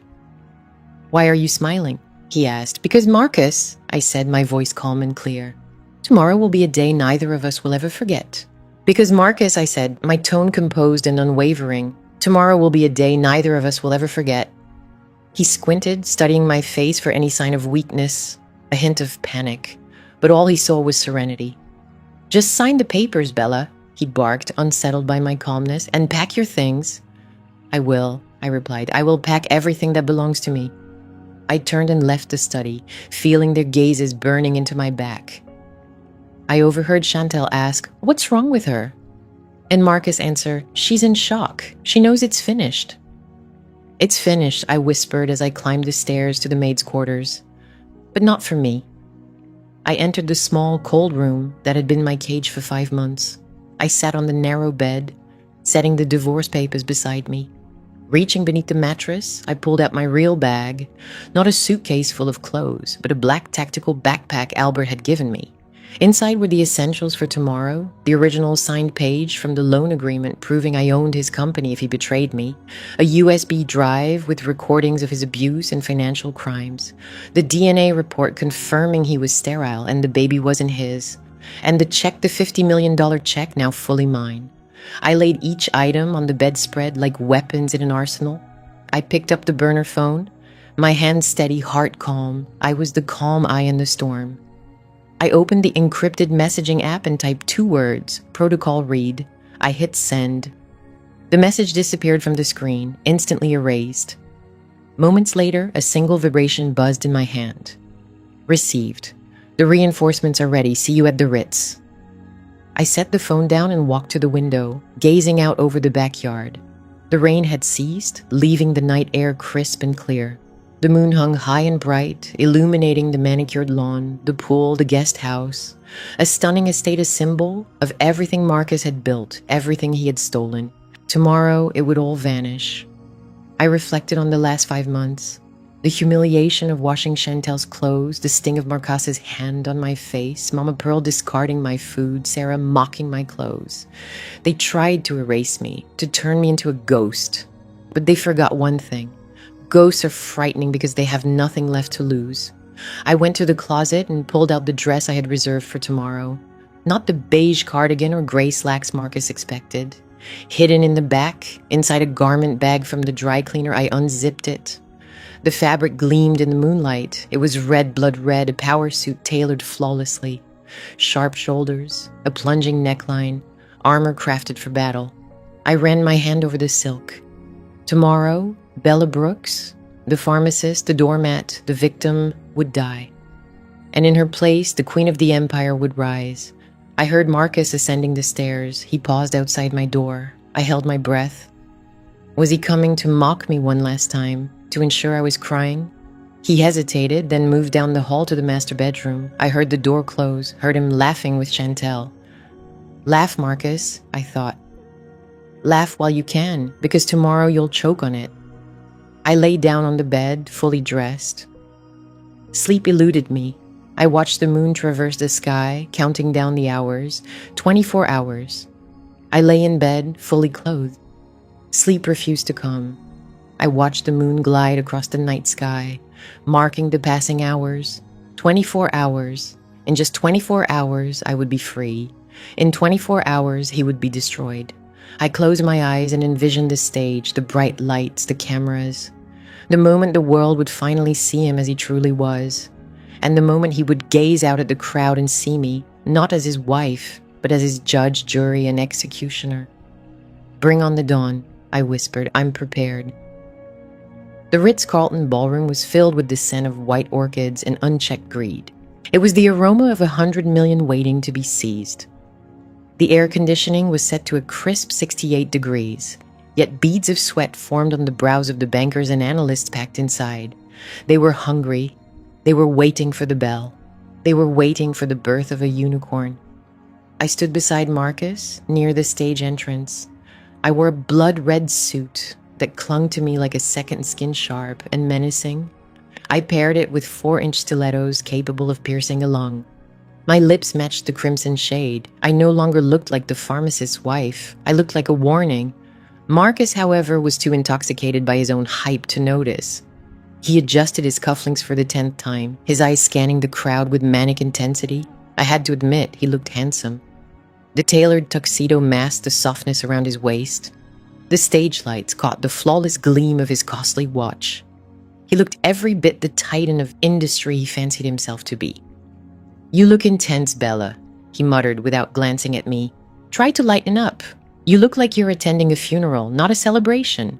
Smile, wave, remember the script. I knew the script by heart. Stand by his side, look adoring, nod at his tales of humble beginnings, then vanish when the real festivities begin. I'm smiling, Marcus, I said, baring my teeth. Can't you see I'm overwhelmed with emotion? He glanced at me briefly and frowned. Whatever. Just don't trip. He turned away to greet a senator who had just arrived. I scanned the room. In the front row center sat the Brooks family royalty. Mama Pearl dazzled in a gold sequined dress that made her resemble a disco ball. She held court, telling anyone who'd listen that her parenting was the key to Marcus's success. Sarah and Jamal sat beside her. Sarah wore the dress I'd seen her buy with Marcus's stolen money. She looked anxious, her eyes flickering around the room. She knew the eviction notice was real, but hoped Marcus would fix it once the bell rang. And there, in the VIP section reserved for major shareholders, was Chantel. She wore a white gown that hugged her pregnant belly, accentuating it for the cameras. She looked like a fertility goddess sculpted from marble and malice. She caught my eye and smirked, raising her glass of sparkling cider in a mocking toast. She mouthed the words, "Tick-tock." She thought she was counting down to my downfall. She didn't realize she was counting down to her own demise. The lights dimmed. Silence swept over the room. The giant LED screen behind the stage flickered on, displaying the logo of Marcus's company, Medcore Innovations. A dramatic voiceover began, praising the company's groundbreaking technology and visionary leader. "Ladies and gentlemen," the announcer boomed, "please welcome the man of the hour, CEO of Medcore Innovations, Mr. Marcus Brooks." The applause was deafening. The announcer's voice thundered through the hall.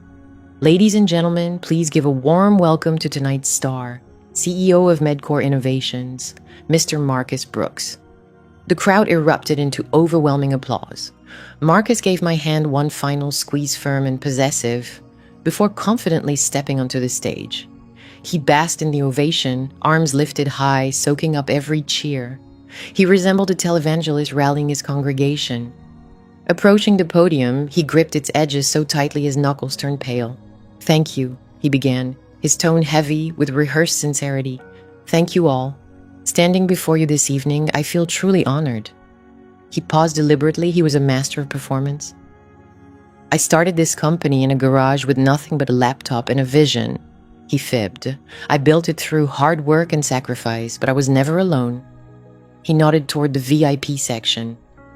"I had the unwavering support of my family, my mother, who taught me resilience, my brother, who stood by me through it all, and of course—" He faltered for a moment. This was his cue to acknowledge me, the part the PR team had insisted upon his wife, Bella. The spotlight swung toward me. I stood just off stage, bass in light. I neither waved nor curtsied. I simply fixed my gaze on him. Marcus cleared his throat and swiftly redirected his attention to the audience, pressing on. "But tonight isn't about what's behind us. It's about what lies ahead. It's about legacy. We are on the brink of ringing the bell that will transform medical technology forever. We're about to launch an IPO that will secure prosperity for generations." His voice climbed, building excitement. The crowd leaned forward in anticipation. "Family," he shouted, his tone growing stronger. "Integrity, trust. These are the foundations of Medcore. We don't just create devices, we create commitments, and I am a man who honors his commitments." I reached into my purse, fingers closing around the burner phone. My thumb hovered over the send button. Following protocol, I pressed it. The message was sent, silent, invisible, lethal. On stage, Marcus raised his hand to activate the ceremonial button that would unleash confetti and simulate the opening bell. "I dedicate this achievement to my children," he declared, locking eyes with Chantel, "to the next generation." And then everything came to a halt.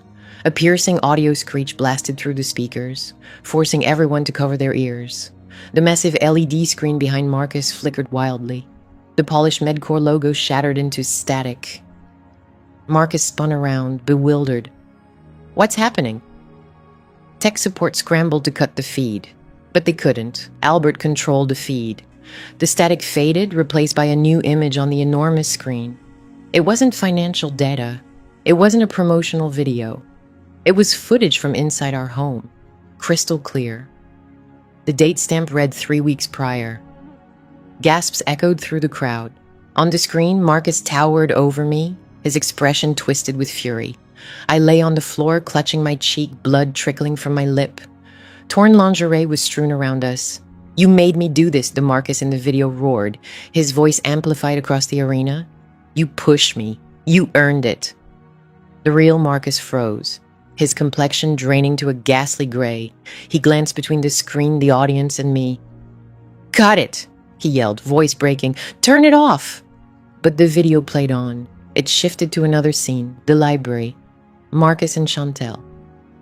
"I've been hiding assets in offshore accounts she has no idea about," Marcus's voice boomed. "Once the company goes public, I'll shove that pharmacist back into obscurity. She won't get a penny." Whispers rippled through the audience. As the company prepared to go public, a chilling vow echoed. "I'll push that pharmacist back into the shadows. She won't see a single dime." Rumors began to ripple through the crowd. A growing buzz of shock and scandal surged louder with every passing moment. She was merely a pawn in the game. The video rolled on, showing Marcus's digital doppelganger tearing him apart, while the real Marcus stood frozen, helpless. "I need her spotless reputation to attract investors, but once I cash in, she's done for." Suddenly, Chantel stood up in the front row, her hands covering her mouth. Mama Pearl appeared to be having a seizure. Sarah tried to hide behind her husband. Then the screen went dark. One stark word appeared in white letters: default. The room fell into a heavy, suffocating silence. Then from the back, slow, deliberate applause began. Clap, clap, clap. A man strode down the center aisle. The crowd parted as if by a wave. It was Albert. Dressed flawlessly in a charcoal suit, his face unreadable, he ascended the stage and approached the podium where Marcus remained trembling. Marcus stammered, Who are you?" Albert leaned into the mic, his voice calm, deep and chilling the entire room. "I am the man who paid for your suit, Marcus. I am the man who paid for this event, and I am the man who is shutting it down." He scanned the audience. "Ladies and gentlemen, the IPO is canceled. Medcore Innovations is bankrupt. The bridge loan that funded everything has been called in." Chaos erupted. Shouts filled the air. Reporters surged forward. Cameras flashed wildly. Marcus clutched Albert's arm. "You can't do this. We have a contract." The underwriters have walked away," Albert snapped, pulling free. "They saw the video, Marcus. They saw the fraud. They saw the risk. But you're right, we do have a contract." He nodded toward the side of the stage. "My cue." I stepped onto the stage, the click of my heels resonating on the wooden floor. My red suit burned brightly under the lights. Marcus stared at me, eyes wide with disbelief and dread. "Bella," he whispered, What's happening?" I stood beside Albert, facing the crowd. I saw the faces of those who had judged me, dismissed me.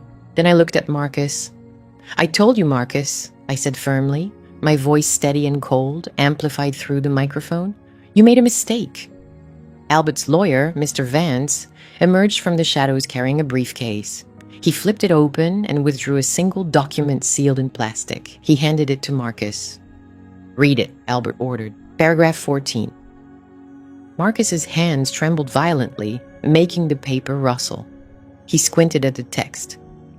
This isn't what I signed. It's not the guarantee." "Oh, but it is," I replied. "Look at the bottom, Marcus. See the initials? The ink blot on page 4. Remember, when I dropped my purse as you told me to hurry?" He looked again. Recognition dawned. The color drained from his face until he resembled a walking corpse. What does it say?" he stuttered. Mr. Vance stepped to the microphone. "It states, Mr. Brooks, that due to your extramarital affairs and acts of domestic violence against your spouse, you have breached the morality clause in the loan agreement." He paused, letting the gravity settle. "It further declares that in case of such default, the penalty is not financial restructuring. The penalty is total forfeiture."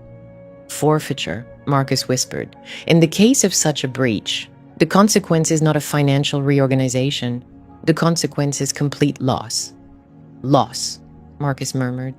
"Yes," Vance responded. "Immediately, ownership of all pledged assets, including your personal properties, your automobiles, and 100% of your controlling shares in Medcore Innovations, will transfer to the guarantor." The room fell silent once more, awaiting the name. Marcus glanced at me. He looked at the document. He focused on the woman in the red suit. "To Bella Brooks," Vance declared. The crowd exploded. "No," Marcus shouted. "No, that can't be. She deceived me." "She switched the documents. It's deception." It's your signature, Albert said calmly, notarized by your attorney in your office. You signed it, Marcus. You were too busy counting your money to read the fine print. You handed it all over. I stepped forward and took the microphone from the stand. I own it, Marcus, I said. I own the company, I own the home, I own the cars, I own the desk you sit at and the chair you sleep in. I looked down at Chantel in the front row. She was crying, her makeup smudging, her dream of becoming a billionaire's wife fading into tears. And I own the debt, I continued, which means, Marcus, you're bankrupt. Worse than bankrupt, you're nothing. Marcus lunged at me. You butch, I'll kill you. But he never reached me. Two of Albert's security guards appeared from the shadows, stopping him before he could take 2 steps. They grabbed his arms, restraining him. Let go of me, Marcus yelled, struggling. I'm the CEO. I'm the king. You're an intruder, I said. I faced the crowd. The show is over, everyone. Please enjoy the refreshments. I paid for them. I turned my back on him. I turned away from the man who had tormented me for a decade. But we weren't finished yet. Financial devastation was just the appetizer. The main event was still in my purse, the DNA test. I heard Mama Pearl screaming from the floor. She was trying to climb onto the stage. You can't do this, Bella. That's my son's company. He has a child. He has an heir. You can't take away my grandchild's future. I paused and turned around. I walked to the edge of the stage and looked down at her. Your grandchild? I asked into the microphone. Yes, she yelled, pointing at Chantel. His son? I smiled. Oh, Mama Pearl, I said. I think there's one more thing we need to talk about. I pulled the genetic report from my purse. Chantel stopped crying. She looked up at me, fear in her eyes. She knew what I had discovered. Marcus stopped struggling. He looked at the paper in my hand. What is that? He whispered. This, I said, holding it up for the cameras, is a paternity test. The room grew silent one final time, and this silence felt like the fall of an executioner's blade. Mama Pearl hurried up the stairs to the stage with surprising speed for a woman in a sequined dress and heels. She grabbed the microphone stand, her face twisted in fierce indignation. Behind her, Chantel followed, clutching her stomach like a shield. Tears streamed down her face, ruining her carefully applied makeup. You're a thief, Bella, Mama Pearl screamed into the microphone, her voice echoing through the stunned ballroom. You stole my son's company. You stole his hard-earned success. But you cannot steal his legacy. This child is a Brooks. He is the rightful heir to this empire, and no piece of paper you tricked Marcos into signing can alter biology. The crowd murmured. The mention of a child always stirred sympathy. Mama Pearl knew that well. Signing can change biology. The audience stirred quietly. Bringing up a child always tugged at their hearts. Mama Pearl was well aware of this. She was laying down her final card, the grandmother card. Chantel wept loudly, pressing into the microphone. She's just envious because she's childless. She can't give him a son, so she wants to ruin ours. Marcus, speak up. Tell them about our baby. Marcus glanced up from the floor where the security guard still restrained him. He looked at Chantel's belly, and a spark of hope flickered in his eyes. It was the last thing he clung to, the only fragment of his pride left. That's right, he growled, his voice growing stronger. You can take the money, Bella. You can take the property, but you will never have this. You will never be a mother, and this boy will grow up knowing exactly what you did to his father. I observed them. The trio locked in their fantasy. They resembled a Renaissance masterpiece of greed and folly. I moved closer to the microphone.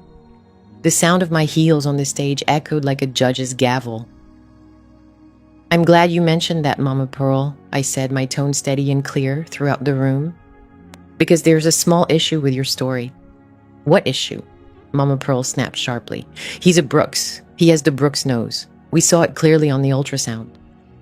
I opened the folder in my hand and pulled out the first paper. It was age, yellowed at the edges. Marcus, I said, looking down at him, do you recall the summer of 2012? You were 24. You fell very ill. You had a high fever and swelling. Marcus's brow furrowed. The color drained from his face faster than when he lost the business. He remembered. Of course he remembered. It was the most agonizing week of his life. You had the mumps, Marcus, I continued, adult mumps, and you experienced a particular complication called orchitis. Stop it, Marcus whispered. Be quiet. I addressed the audience. For those unfamiliar with medical terms, orchitis is an inflammation that can cause serious harm to the reproductive organs.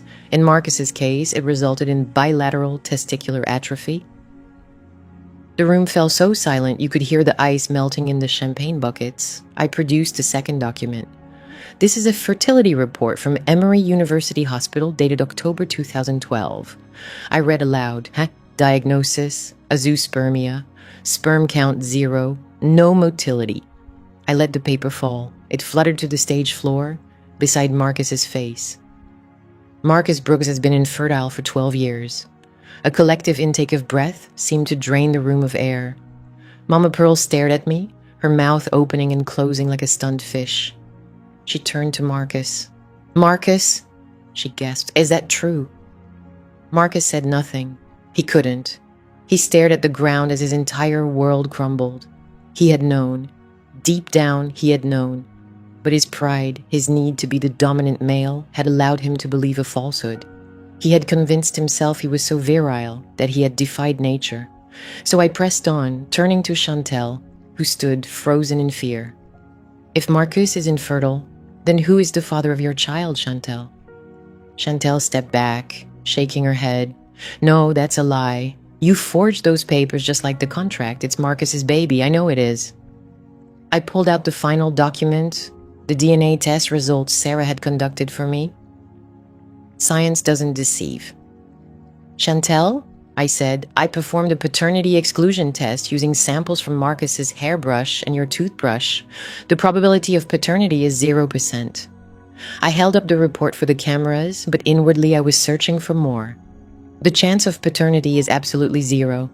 I raised the report toward the cameras, but deep down, I was searching for something more. I needed to uncover the real heir to the Brooks fortune, so I ran a familiar query through the system. I scanned the VIP section. Could Mr. Tyrone Jackson be present tonight? A man in the third row stood up. He was dressed in a tight muscle shirt beneath a borrowed tuxedo jacket. That was Chantel's personal trainer, the same man she shared workout clips with 3 times a week. Tyrone looked petrified. According to this document, I announced, there is a 99.9% chance that Tyrone is the father. The room erupted laughter, disbelief, shouting, total pandemonium. Chantel screamed a raw, guttural cry of devastation. She lunged at me, her nails aimed straight for my face. You destroyed my life, she shrieked. You bitter witch. Albert stepped between us. He didn't even raise a hand. He simply stared at her. Chantel halted. She looked at her husband, the man she had betrayed, the man whose fortune she had squandered. Albert. She broke down, reaching out to him. Albert, please, she deceived me. I didn't know. I thought it was Marcus. I love you, Albert. Please forgive me. Albert regarded her with the same disdain one might reserve for a cockroach about to be crushed. You signed a prenup, Chantel. His voice sliced through the chaos. Clause 7. Infidelity results in immediate dissolution of the marriage and loss of all spousal benefits. He pulled a ring from his pocket, her wedding band. He had removed it from her finger while she slept last night. I filed the divorce papers this morning, he declared, dropping the ring onto the stage floor. You are officially divorced, Chantel. No home, no money, and a baby on the way with an unemployed personal trainer. I suggest you apply for assistance immediately. She collapsed. Her expensive white gown pulled around her as she wept on the wooden floor. Then there was Marcus. Security had released him. He knelt on the stage, staring blankly. He had lost his company, he had lost his fortune, he had lost his wife, and now he had lost his manhood. The facade was shattered. The great Marcus Brooks was nothing but a broken, bankrupt fraud. He began making a sound, a sharp, high-pitched wheeze. He clutched his chest. His face flushed a deep, alarming red. My chest, he gasped. I can't breathe. Mama Pearl saw him and screamed, my baby! You killed him! You killed my son! She tried to rush to him, but her legs gave way. She collapsed, the sequins on her dress jingling as she hit the floor. People surged forward. Someone shouted for medical help. I stood there in my red suit, watching it all unfold. The paramedics arrived, pushing through the crowd. They swarmed over Marcus, attaching monitors. I am a pharmacist. I recognize the signs of a heart attack. I also recognize the signs of a severe panic attack. Marcus was not dying. He was hyperventilating. He was terrified. For the first time ever, he was facing consequences money couldn't fix. I approached him, standing over him as the medic slipped an oxygen mask over his face. He looked up at me. His eyes were full of desperation. He gripped the hem of my pants. "Bella," he wheezed through the mask, "please help me." I looked down at him. I remembered the night he told me I was worthless. I remembered the night he slapped me. I remembered a decade of emotional torment. I bent close to his ear. "I am not your wife anymore, Marcus," I whispered, "and I'm not your pharmacist. Call Tyrone." He leaned in close to my ear. "I'm no longer your wife, Marcus," I murmured softly, "and I'm not your pharmacist either. Contact Tyrone. Maybe he can help you breathe." I pulled my leg free from his grasp and turned toward Albert. "Are we finished here?" Albert nodded, a subtle, satisfied smirk crossing his face. "Yes, we're done. Security, escort them out," he ordered. 4 burly men lifted Marcus onto a stretcher. 2 others gathered up Mama Pearl, who was moaning and fluttering her eyes. Another pair seized Chantel by the arms, dragging her sobbing off the stage. They marched them down the center aisle, past the investors, the journalists, and the crowd they had worked so hard to impress. Camera flashes exploded around them, capturing every humiliating moment. It was the ultimate walk of shame. The room fell silent as they vanished through the double doors. Then gradually, applause began again. It was Sarah. My sister-in-law was seated in the front row, clapping slowly and intentionally. Her face was pale, but her gaze was fixed on me. She understood. She knew she'd be next if she didn't fall in line. The rest of the audience joined in. The clapping grew louder. They weren't applauding Medcore, they were applauding the spectacle.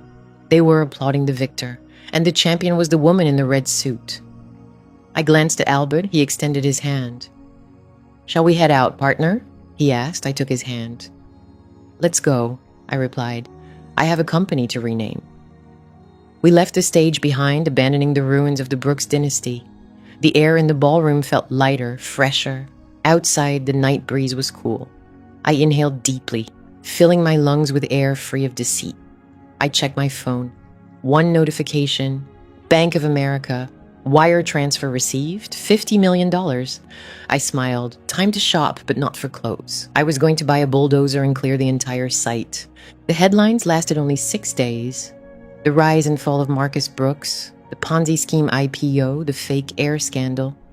The media devoured him with the same ravenous hunger that had built him up. They dismantled his life piece by piece until only a skeleton of lies remained. I watched it all unfold from the quiet refuge of a hotel suite in downtown Atlanta. I gave no interviews. I issued no statements. I let the silence speak on my behalf. On the 7th day, federal agents came for him. I was at the Medcore offices when it happened. As the new owner, I met with the stunned staff, reassuring them their jobs were secure, even if their former CEO was not. I sat in Marcus's chair, behind his enormous mahogany desk. It felt different now. It no longer felt like a throne, just a workspace. Through the floor-to-ceiling windows, I saw flashing lights. A convoy of black SUVs pulled up to the curb. Men in windbreakers with yellow lettering swarmed the lobby. I pressed the intercom. "Let them in," I told the nervous receptionist, "and tell Mr. Brooks to come out of the bathroom." Marcus had been hiding in his private executive restroom for an hour, refusing to emerge. He knew they were coming. His lawyers had abandoned him as soon as the DNA test went viral. Even Sterling had publicly distanced himself from the fraud. 2 agents burst through the bathroom door. They hauled Marcus out. He wasn't dressed in a suit today. Instead, he wore rumpled slacks and a sweat-soaked dress shirt. He looked small. He looked aged. He caught sight of me sitting at his desk and paused his struggle for a moment. He appeared diminished and weary. Spotting me seated at his desk, he briefly halted his struggle. "Bella," he croaked in a fragile murmur. "Help me. You're the owner now. You can make this right. Just say it was an oversight. Say I misjudged." I gazed at him, the man who had threatened my career, who had belittled me. Rising, I moved around the desk. The agents restrained him, but I motioned for them to hold back. I leaned in close. "It wasn't a misjudgment, Marcus," I whispered. "It was deceit. You fabricated the clinical trial results to boost the company's worth. You deceived the SEC. You lied to Albert. You lied to me. I did it for us," he sobbed, tears mixing with sweat. "I wanted to give you everything, Bella." "No, Marcus," I said firmly. "You wanted it all for yourself. I was just an accessory." I nodded to the agents. "Remove him from my building." They snapped handcuffs on him, the sound reverberating sharply against the glass walls. They led him through the office, past the hundreds of employees he had betrayed. He was placed into a car and driven away. He faced 2 decades behind bars for securities fraud, wire fraud, and embezzlement. He would be elderly if he ever got out. I returned to the desk and picked up the phone. "Sarah's next," I told a private investigator on the line. "Proceed with the eviction." Sarah resisted fiercely. When the sheriff arrived at her boutique, she locked herself in the office, shouting about knowing influential people. She threw display cases and ripped silk scarves from the racks. But in the end, she was just a powerless woman, with no funds, illegally occupying a place she didn't own. I didn't watch. The property manager's report sufficed. Sarah was escorted out in handcuffs for property damage and resisting arrest. She filed for bankruptcy the next day. Her assets were frozen. The Birkin bag, purchased with Marcus's stolen money, was confiscated as evidence. Her husband Jamal left as soon as the money vanished, moving back in with a college friend. Sarah ended up in a motel on the town's edge, working diner shifts to afford a lawyer who never answered her calls. She sent me a single text, a long, desperate plea for forgiveness, a loan, another chance. I blocked her number. I had no sister-in-law, and then there was Mama Pearl. The foreclosure on the Buckhead estate was swift and ruthless. Because the house was collateral on the loan, and the loan was in default, the property now belonged to the trust. My trust. I could have let her stay. I could have taken the high road, let her spend her final days in the guest house, surrounded by the luxury she desired. But I recalled how she tossed my food away, how she ordered me to scrub floors, how she stood on that stage screaming I was a thief while her son tried to steal my life. I signed the eviction notice. She had nowhere else to turn. Her church friends abandoned her as soon as the scandal surfaced. Her credit was shattered since Marcus had opened lines of credit in her name without her knowledge. Social services stepped in. They placed her in a state-funded nursing home 2 hours south of Atlanta. It was clean and safe, but it wasn't Buckhead. She was admitted to a state-funded care facility 2 hours south of Atlanta. It was tidy and secure, but it wasn't Buckhead. The place had linoleum floors, shared rooms, and bingo games on Tuesdays. I arranged a ride for her there. I didn't visit to say farewell. Instead, I sent a box with some of her clothes and a Bible. I heard she tells the nurses that her son is a covert agent on a secret mission, and that her daughter-in-law is a sorceress who stole her estate. They smile and offer her pudding. The slate was wiped clean. The toxicity had been eliminated. On Saturday morning, I drove to the coast. 4 hours of quiet and sunshine stretched ahead. I rolled down the windows, letting the breeze whip through my hair. I inhaled the salty air as I crossed the causeway leading to Sea Island. Albert awaited me on a secluded stretch of beach. He sat in an Adirondack chair, watching the waves crash in. Wearing linen trousers and a white shirt with sleeves rolled up, he looked calm, more youthful than he had the rainy night in the car. He rose as I approached. "Bella," he greeted, extending his hand. "You seem different." I shook his hand. It felt like shaking hands with a general after a battle. "I feel different," I replied, lighter. He gestured toward the ocean. "He's been denied bail," Albert said. "Considered a flight risk. He'll remain in county jail until the trial." "Good," I said. "And Chantel?" Albert asked. "I haven't heard from her," I answered. "She's in Miami," Albert said, "trying to find a new sponsor. She sent me a letter demanding alimony. My lawyers framed it and hung it in the break room as a joke." We stood silently for a moment, watching the Water 2 survivors of a shipwreck standing on the shoreline. Albert reached into his pocket and produced a simple white envelope. "A deal's a deal," he said, handing it to me. I took the envelope and opened it. The check was printed on blue paper. It bore my name, Bella Jenkins, not Brooks. I had legally reverted it yesterday, $50 million, an astounding sum. Enough to never work again, enough to vanish. But I wasn't planning to vanish. What will you do with it? Albert asked. Buy an island. I shook my head. No, I have other plans. Tell me. I'm going to start a chain of clinics, I said, but not ordinary ones. Community wellness centers in neighborhoods forgotten by big pharmaceutical companies. Sweet Auburn, Bankhead, West End. Free prescriptions for uninsured women, prenatal care, mental health support. Albert raised an eyebrow. You're giving it away. I'm investing it, I corrected. In people, women like me who just need a chance. I want to build a legacy, Albert. A real one not built on lies and debt.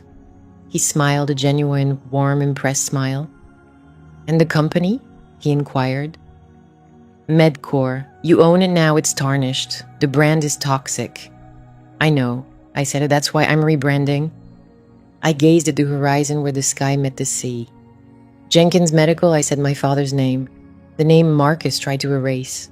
I'm going to transform his symbol of greed into a beacon of hope. I'll use his technology to save lives, not just make money. Albert nodded slowly. That's a solid plan, Bella. A very solid plan. He turned to leave. If you ever need an investor, he called over his shoulder, give me a ring. I might just do that, I replied. He walked away, his footprints fading in the damp sand. I stayed there a long time, clutching the check. I thought about the girl who had run out into the rain 5 months ago. She felt like a stranger now, a distant memory. I was no longer that girl, no longer a victim, no longer a wife. I was a CEO, a distant recollection. I was no longer that young woman, no longer a casualty, no longer a spouse. I had become a CEO. I was a benefactor, a woman who had endured flames and emerged tempered like steel. I made my way back to my vehicle. It wasn't the Honda Civic Marcus had offered me. It was a pristine white Range Rover, purchased with my own earnings, fully paid off. I settled into the driver's seat. I tucked the check into the glove box. I turned the ignition. I glanced in the rearview mirror one final time. The beach lay deserted. The past was behind me. I shifted into drive and merged onto the highway, heading back to Atlanta, back to my city, my enterprise, my life. I didn't glance back. There was nothing left but ashes in my wake. Ahead, the road stretched endlessly, and the sun was just beginning to rise. The most powerful lesson from Bella's path is that when confronted with ultimate betrayal, your strongest weapon isn't impulsive anger, but strategic calculation. Bella teaches us that being underestimated can actually be your greatest advantage. Rather than remaining a victim to her husband's cruelty, she channeled her pain into a sharp, deliberate plan. Her journey reminds us that true strength arises from financial autonomy, emotional control, and the bravery to walk away when your value is no longer honored. Sometimes you must burn down your old existence to create the empire you truly deserve. If you believe that success is the finest form of revenge, tap that like button and subscribe to join us for more compelling stories of justice served.